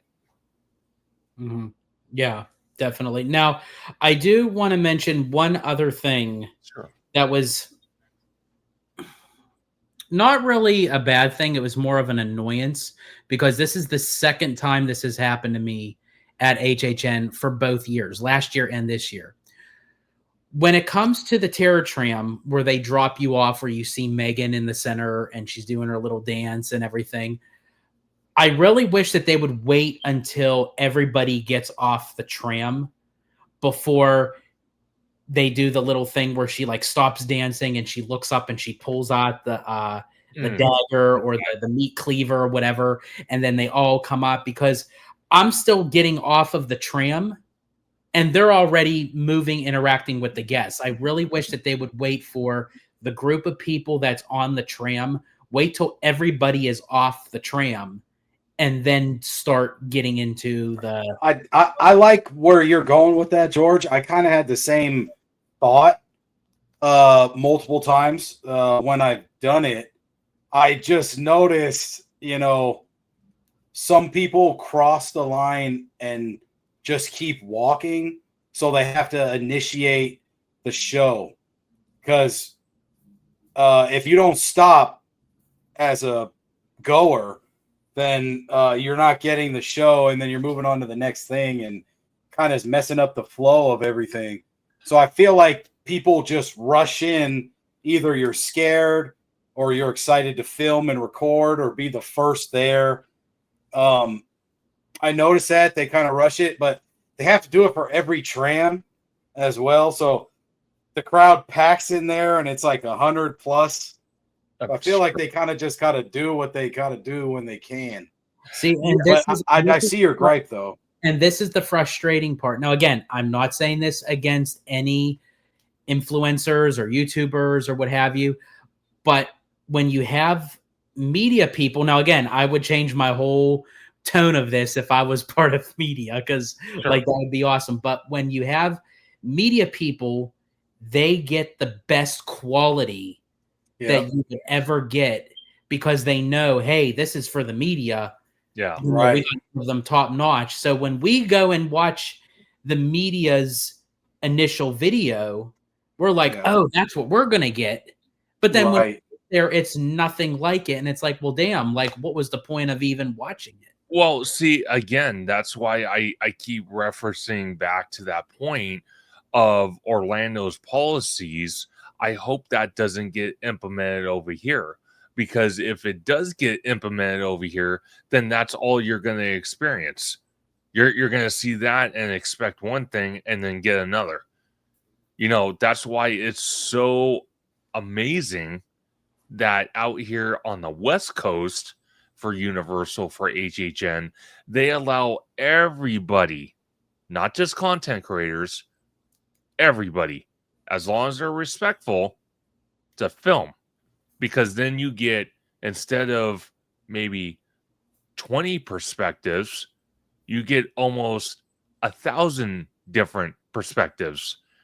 Not saying you're going to spend days on end, hours on end, watching every clip of Terrifier running through the crowd, but you'll watch enough of it to know, okay, I've seen the professional version, and now I've seen the amateur version. So I can kind of make my mind up in between of what to expect. That's why I keep saying, because of guest behavior, I really hope to God they don't implement policies like they do in Orlando over here on the West Coast. Because if they do that, then that's what we're going to see going forward, is the 20 perspectives, and that's it. And I don't think that's a good way to go. Because I say it all the time when I'm at Universal, even Disneyland, team members, cast members will come up to me and they're like, "Oh, you have a YouTube channel?" I'm like, "Oh yeah, I'm theme park conductor," and a lot of times I get subscribers from team members and cast members. Mm-hmm. And one of the things that gets brought up to me is that they're all like, "Yeah, we watch Mondo, we watch JP Land, we watch Jake Stewart, we watch Am the Woo, and so on and so on." But we also love seeing the smaller channels film the exact same content, but from their perspective. Because actually, too, and I think even YouTube is starting to recognize that, because it definitely seems that YouTube is taking a bigger look at the smaller channels now and how to get them recognized and push the algorithm. Because I'm starting to see a difference, a jump in the positive direction, even with my own channel. Yeah.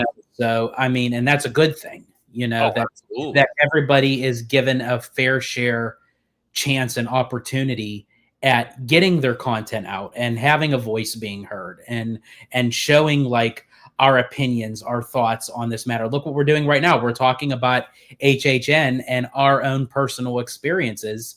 And I love getting the information out because this actually helps Sure. people. Honestly, even though she's a very good friend of mine, Mademoiselle, she is petrified of that kind of stuff. I'm But sure. but she went with us to HHN just to go and do it. Yeah. I released my vlog on Citrico Central, and not to toot my own horn, but she ended up watching it. And after watching it and got to see it through the lens of what I was showing and what I was reporting, she was like, you know what? I'm scared to death of this shit. But you know what? From watching your vlog, it makes me want to go back and do it again. Well, see, Nice, man. That's sick, dude. That's what I love to hear. that's the type of people, as us smaller content creators and one day hopefully get bigger, is so vital to not only YouTube, but also to the theme parks themselves. Because again, I kind of feel like you said with content creators that have the media pass, they kind of get things sugar coated so it looks all professional, like it's all on a movie set. But then, you see it from our point of view, and it's like, okay, this is more real. This is not like Yeah. fake, or this And is and I do want to make it clear that when we do say that, which is actually true, it is not the content creator's fault. It's No. what these theme parks are doing for media Sure. that they're like, it's like when you have like a big brand name person going into a restaurant. What are they going to do? They're going to tell everyone, mind your P's and Q's. I want all the crystals all polished, make sure everything's cleaned on the plates, make sure everyone is top notch. But when you have like a regular average Joe go in, we're fine. Just give them. So who cares if there's some fingerprints on the glass? They're fine. Yeah. It's like Exactly. Right. that's like the same way. But going to your point about the Terror Tram, one of the things I agree with Tommy 100% was, I don't know if they were trying to cram as many people as they could on the Terror Tram. I kind of felt this year's Terror Tram, aesthetically, it was awesome. The set pieces, the scare actors were amazing, but the crowd control was out of control because they And crammed that's where I feel like so many people in there. And that's why I feel like moving forward, as HHN gets more popular, we're not going to see it how we're used to seeing it because the demand was so low for it that they were able to get creative with it. They were able to take their time. Now the demand for it, especially after this year, I guarantee you in the subsequent years coming forward after this year, the demand is going to be heightened so much more just by them adding, honestly, I'd say Five Nights at Freddy's and Terrifier, just those two alone. Yeah. It really heightened HHN to really put it on the map for one of the best, like after hours events in a theme park. Man, because that is testament to John Murdy and Universal paying attention to the fans. I mean, every year people were like, what if a FNAF house is here? Imagine Freddy jumping out at you. And then last year, Terrifier 3 was dropping like a couple weeks or whatever after HHN opened. I mean, nonstop, all you heard was Terrifier talk. The actor was around. Everybody had the Terrifier 2 shirts on because the merch started. Like, they released Terrifier 2 merch almost after the movie because when Terrifier 2 dropped, it just blew up. Like, Art the Clown just shot to the roof, bro. Like, I don't know, bro. It's crazy. So I could see them already having it locked in, contract done for FNAF 2 and Terrifier 4. I'm glad you brought that. I'm glad you brought that up because I was literally just gonna bring that up. Like how Disney, when you make like a full 180 degree, like when you look at Pirates of the Caribbean, you had a classic Disney attraction that created $1 billion movie franchise that then Right. circled back and added more inspiration Do to it. the attraction. This Mhm. is where I think they created the movies. Well, I mean, Five Nights at Freddy's was a video game. So you had for Five Right. Nights at Freddy's was a video game turned into a popular movie and then Sure. was now added to HHN, which is very popular. Five Nights at Freddy's 2, when the movie comes out this year, that's going to put in a whole nother craze for them to add in another house for Freddy's. And then Mhm. also the same thing with Terrifier. I think by having Art the Clown there, not even just as a house, but as a roaming character, this literally solidified a third sequel in the Terrifier series. Oh, There's 100%. I agree. four. A fourth, right? Or but you mean the Housewise? House-wise, yeah, they'll add more. I think Art the Clown, but I think as far as the film franchise go, there's definitely going to be a Terrifier 4 because it solidified that people are literally willing to pay for a ticket to go to a theme park to see Right. a character that is based off of this low budget indie horror film. And it's like, well, we got to capitalize on this now because Right. it's like, and that's where both film and theme park go hand in hand, where one complements the other. And they're Agreed. going to just turn right back around and push that into a house. And the only reason why we got Five Nights at Freddy's is because Blumhouse has the rights to the movie cinematic style of it. If we didn't have that, I'm not sure how hard it would have to get the property because, you know, we kind of go out on the limb. We touch Fallout, but, you know, Fallout is on, you know, what is it on, Paramount or HBO or Amazon, right? So they probably did the deal with them. You know, it's hard to get certain properties, but having Blumhouse part of FNAF, that's why I like that Blumhouse got Saw, because, you know, Six Flags Fright Fest has Saw right now, but I mean, I think Blumhouse is going to do something with the Saw series, and we're end up going to see the house there again at HHN, even though I think they've had it before, Chris said. Yeah. Right. But all in all, I have to say, I absolutely love HHN from the first time. Last year was my first time at HHN, and I'm thinking, what have I been missing all this time? And then after doing it this Me year, too.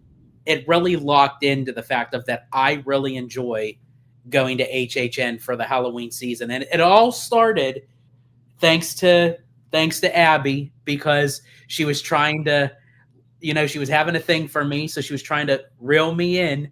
So she's like, you know, I think I'll invite him to HHN, not knowing that I was going to say yes. And she's like, shit, now I have to really go. And so now, but it actually ended up making me enjoy an additional factor of going to the theme parks during the Halloween season. And I can't wait to go next year. I can't wait to go with you guys. I want to follow your route of how you do it for opening weekend. I want to do the RIP tour. I want to do it all, so that way we can cover it together. So Hell yeah. yeah, so it's going to be great. Before we get out of here, do either one of you have any other things you want to talk about or that you want to add to? So, I just wanted to bring up a point when you're saying about Madame Lazelle, you know, not being a fan and wanting to go to HHN. That is something that Orange Grove 55 told me and Tommy. Right. He's Exactly. all like, okay, this year is my second year. Last year was my first year in like 15 years of doing HHN, because he clear out and stated, even on live streams that we all three have been on, he's clearly stated, I'm not a horror buff.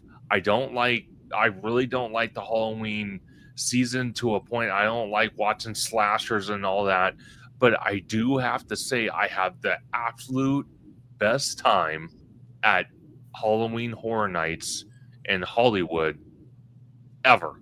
And I love going, and it's a must do every single year. And again, that is somebody like you said, George, somebody like Madame Lizelle that's not into horror, not into the Halloween aspect of what HHN brings, and it's turned their thought process around, and now has encouraged them to do it every single year and make it something that's a must do. And I love that.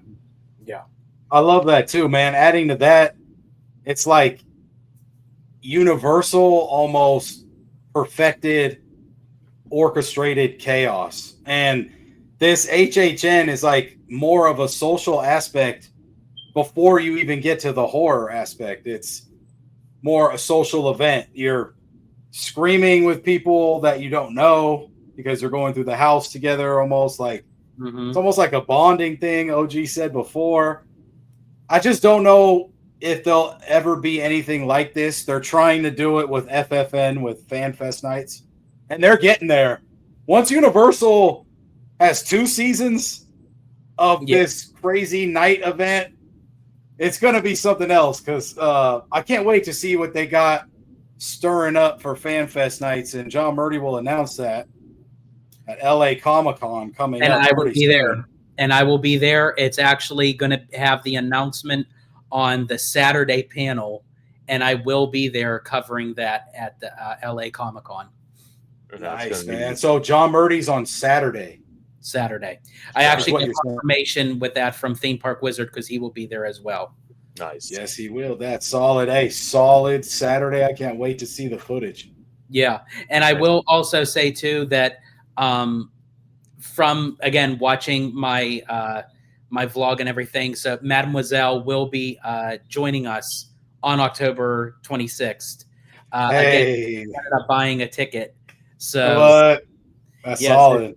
Joining us. And also, too, to what you were mentioning, Tommy, about FanFest, is that, I feel like once they already kind of solidified the notion that they're doing FanFests in the direction that they want to. I think once they crack the code like they did HHN, and it makes it a little bit better. I mean, they did it. They knocked it out of the ballpark with the first fan, but I think as they keep on doing it, they'll get better like they did HHN.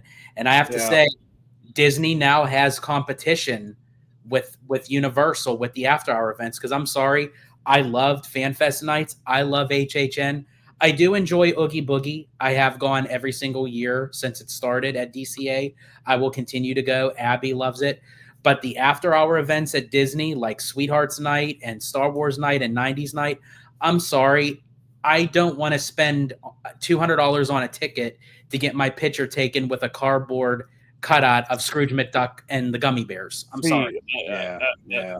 And again, that's something when it comes to after dark events that again, Universal is just winning that battle, because Disney, no matter what, Disney has been the titan when it comes to after dark events from the very beginning. But Universal is giving them a run for their money, because like you said, who wants to spend that type of money to experience, and I'm sorry to say this, but lackluster entertainment, or the same entertainment that is offered each year? Because Disney relies on their laurels. Disney relies on their laurels because they know people are going to buy the tickets no matter what. So they're like, why do we have to put in an effort? Why do we have to change anything? Why do we have to work at getting people here? Because people are going to buy tickets anyway. However, as I said, you guys all know what happened with my Darkwing Duck matter. I was not happy with that at all. No. And again, that's just something logistically they couldn't have fixed, and they decided not to do that. So again, that's why, I haven't been to Oogie Boogie in 4 years. I think the last time I went was in 2019, right before COVID hit, and I haven't been back since, because the footage I've seen from 2021 to now is basically what I experienced in 2019. Why do I want to pay that type of money for the same entertainment I got 5 years ago or 6 years ago, when I can use that money towards something else that might be more thrilling, more adventurous, more just entertaining to me. So that's something Disney needs to change. Like with the Star Wars night, don't get me wrong. I'm a huge Star Wars fan. I love Star Wars. And I think Star Wars is awesome. But again, if they don't if they keep the same entertainment, the same offerings, the same photo opportunities, the same and just say, oh, we're just raising the prices each year, it's like eventually people are going to get wise, and eventually maybe they'll start voting with their wallet, like you and OG like to say, and they might see a decrease in attendance because people will slowly start to figure it out. But it's hard because that thing's sold out, buddy. Oogie Boogie is sold out. I get that. But again, you're always going to have, and this goes for Universal too, you're always going to have the diehard fans no matter what. And no matter what you try to tell them, how you try to explain it, how you try to show them proof, they're always going to buy a ticket no matter what. Yeah. So their mind is made up before you can even say the word the. But I guarantee you, if this is the path that Universal's going with HHN, and I would even say for FanFest nights, as time moves on, we're going to see a much higher demand, and we're going to see all the nights sell out within a 1 day's time. I guarantee it. The demand for it is going to be through the roof. It's going to be the next D23 catastrophe. Yeah. That's what we're going to see happen. Yeah. I can see it. Yeah, I can see it too, honestly, especially after this year. Comparing last year's to this year, last year was great. Don't get me wrong. I loved going last year. It was my first time experiencing it. This year blew it out of the water even more. Universal outdid themselves. So now what are they going to do for next year? You know for a fact they're going to outdo themselves next year. So I can't wait for it. I'm excited, but I am a bit nervous that the popularity and the demand is going to really sky shoot through the roof. It will. It's definitely going to. And again, how they justify about adjusting that is maybe, and sorry to say it, limiting ticket sales and sporadically, spread it out. Because again, when you look at Hollywood compared to Orlando or even the Disneyland Resort, it's not that big. And when you're cramming, like Tommy said at the very beginning, JP reported 30 to 40,000 people in a park that barely can handle that. And it's dark, it's chaotic, light is very limited. It is a recipe for disaster. So if they plan on moving forward and going above and beyond this year, which I don't know how they're going to do that, but I'm super excited to see how they plan on doing it. I guarantee you Terrifier and FNAF is definitely returning. Oh, they're going to be the headliners for sure. Yeah, that's going to happen regardless. Yeah. But I would even say Jason. I'd say Jason, Terrifier, and FNAF are probably going to make their way back next year due to popularity and demand. But then I also feel like that Universal is going to give us a little surprise that they're going to add something more that's going to even overtop Terrifier, if that's even possible. But I think I have faith that Universal has the chops to do so. I think so. Well, see, this would be very interesting because, again, out in Hollywood, if when you're on the tram before you go through Earthquake, you go through little Europe. And what I found interesting is, that's where a lot of the monster movies were filmed back in the day. And I told Tommy this, and I think I might even told you this as well, George. if they did something like that for FanFest nights and they opened that up and they had the classic monsters roaming around that area, could you even begin to imagine what crowds would come for that? Well, look at the classic Universal monsters that they have at Horror Unleashed.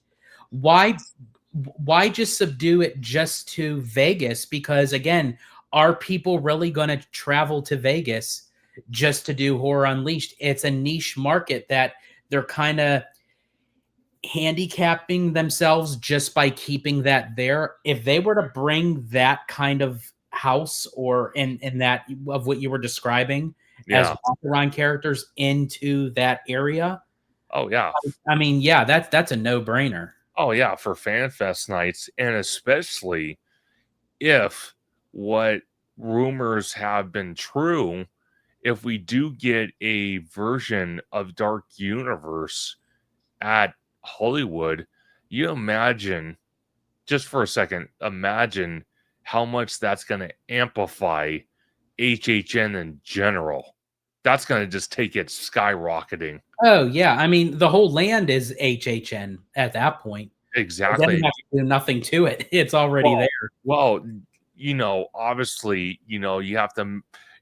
You can make it scary during the day, but they can amp that times 100 at night and really make it decrepit and creepy and just horrific, because you already got the physical land there, and they just amplified it times 100, and then with everything else going on, and that's something I can see again, especially on the East Coast with Epic Universe. I kind of feel eventually, maybe not now, but eventually HHN's going to dip their fingers into that park, especially going the Dark Universe, maybe use Celestial Park as probably an extension to HHN. And then when they have like Nintendo Day, they can use Super Nintendo World. And basically the way I see it, and again, I'll get a clearer picture on Celestial Park when we all go out there, is that Celestial Park is like the central hub, and then you got all the portals surrounding Celestial Park.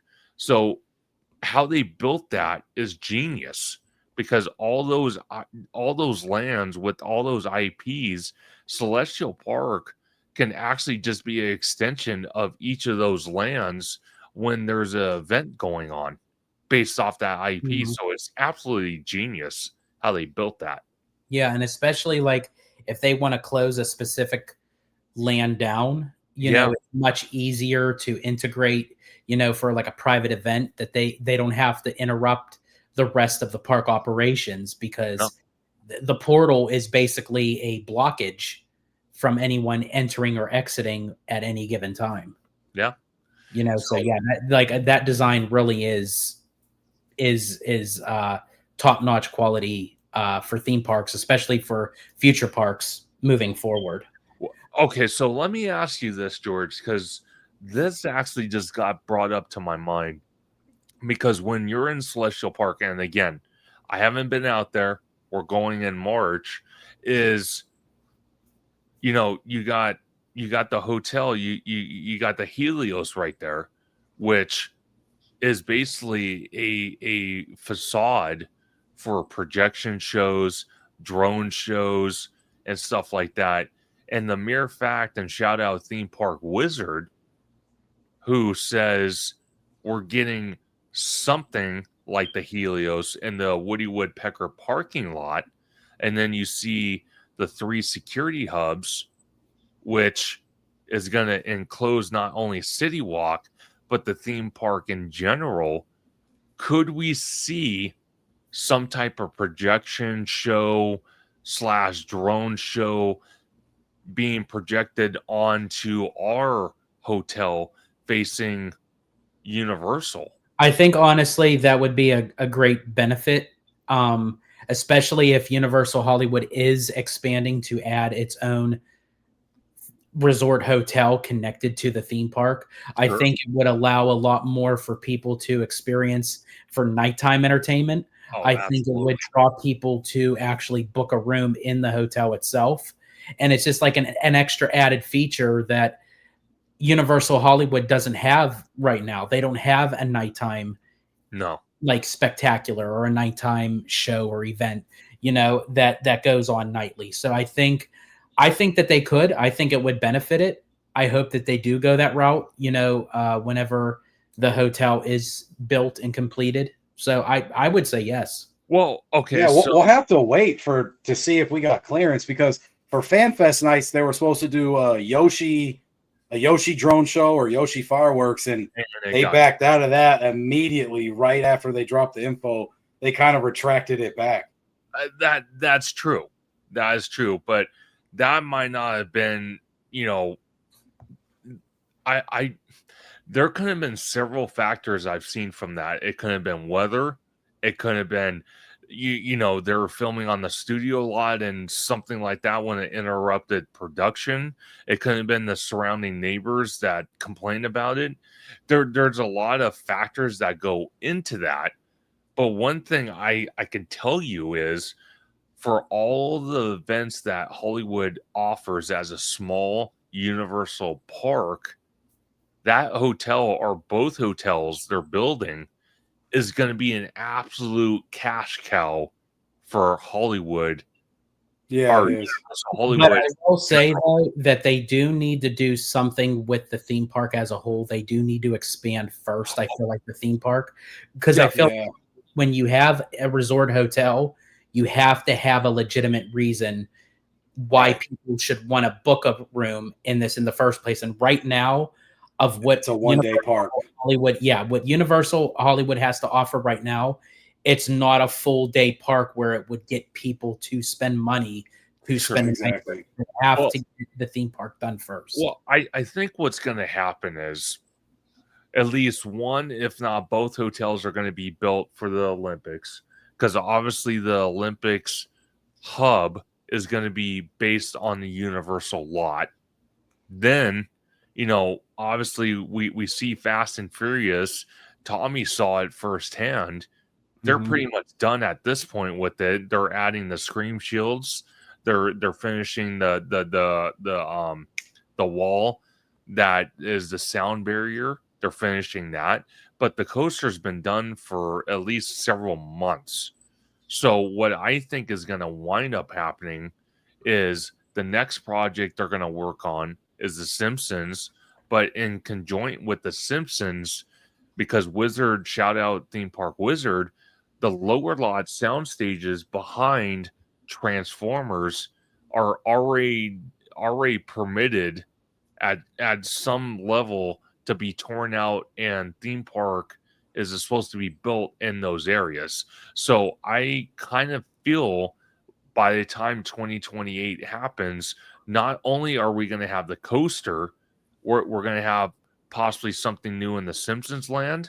We're possibly going to have a new Studio Tour area on the lower lot. And I feel like we're going to have one more theme park land with multiple attractions in that land by 2028. I know that's a stretch because it's 3 years from now, but if I have faith in any company to speed that process up, it's Universal's very notorious for getting things done very quickly. Exactly. Yeah. That's why I make the running joke about Avengers Campus. I'm like, did they hire someone from Universal Creative to, kick them in the rear and say, hey, you need to speed this up? Because the amount they've built for that e-ticket and Stark Flight Labs is incredible. Every time I go there, I see new pieces of it. It's incredible.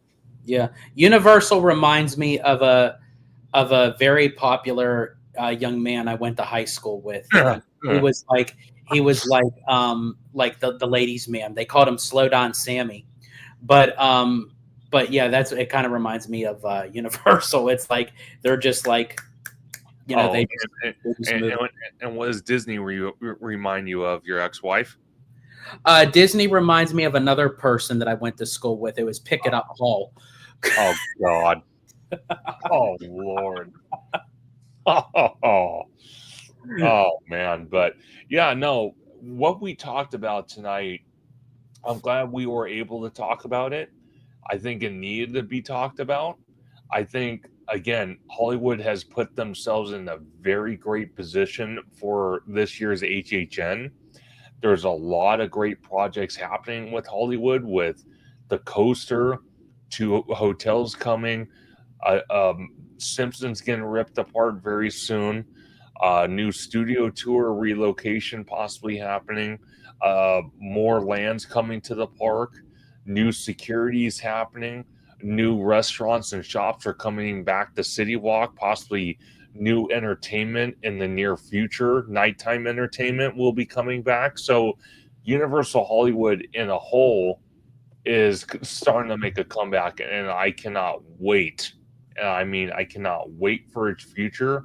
And then just to clarify on the stuff we talked about with guest behavior, obviously we can only voice our opinions to people that watch and let them know that, obviously, to be respectful to not only scare actors, but also team members and other people trying to enjoy the event. So I hope that, people start to wake up and kind of realize, hey, we can't be doing this type of stuff. But again, that's wishful thinking because it's always going to happen. Unfortunately, it's just what it is.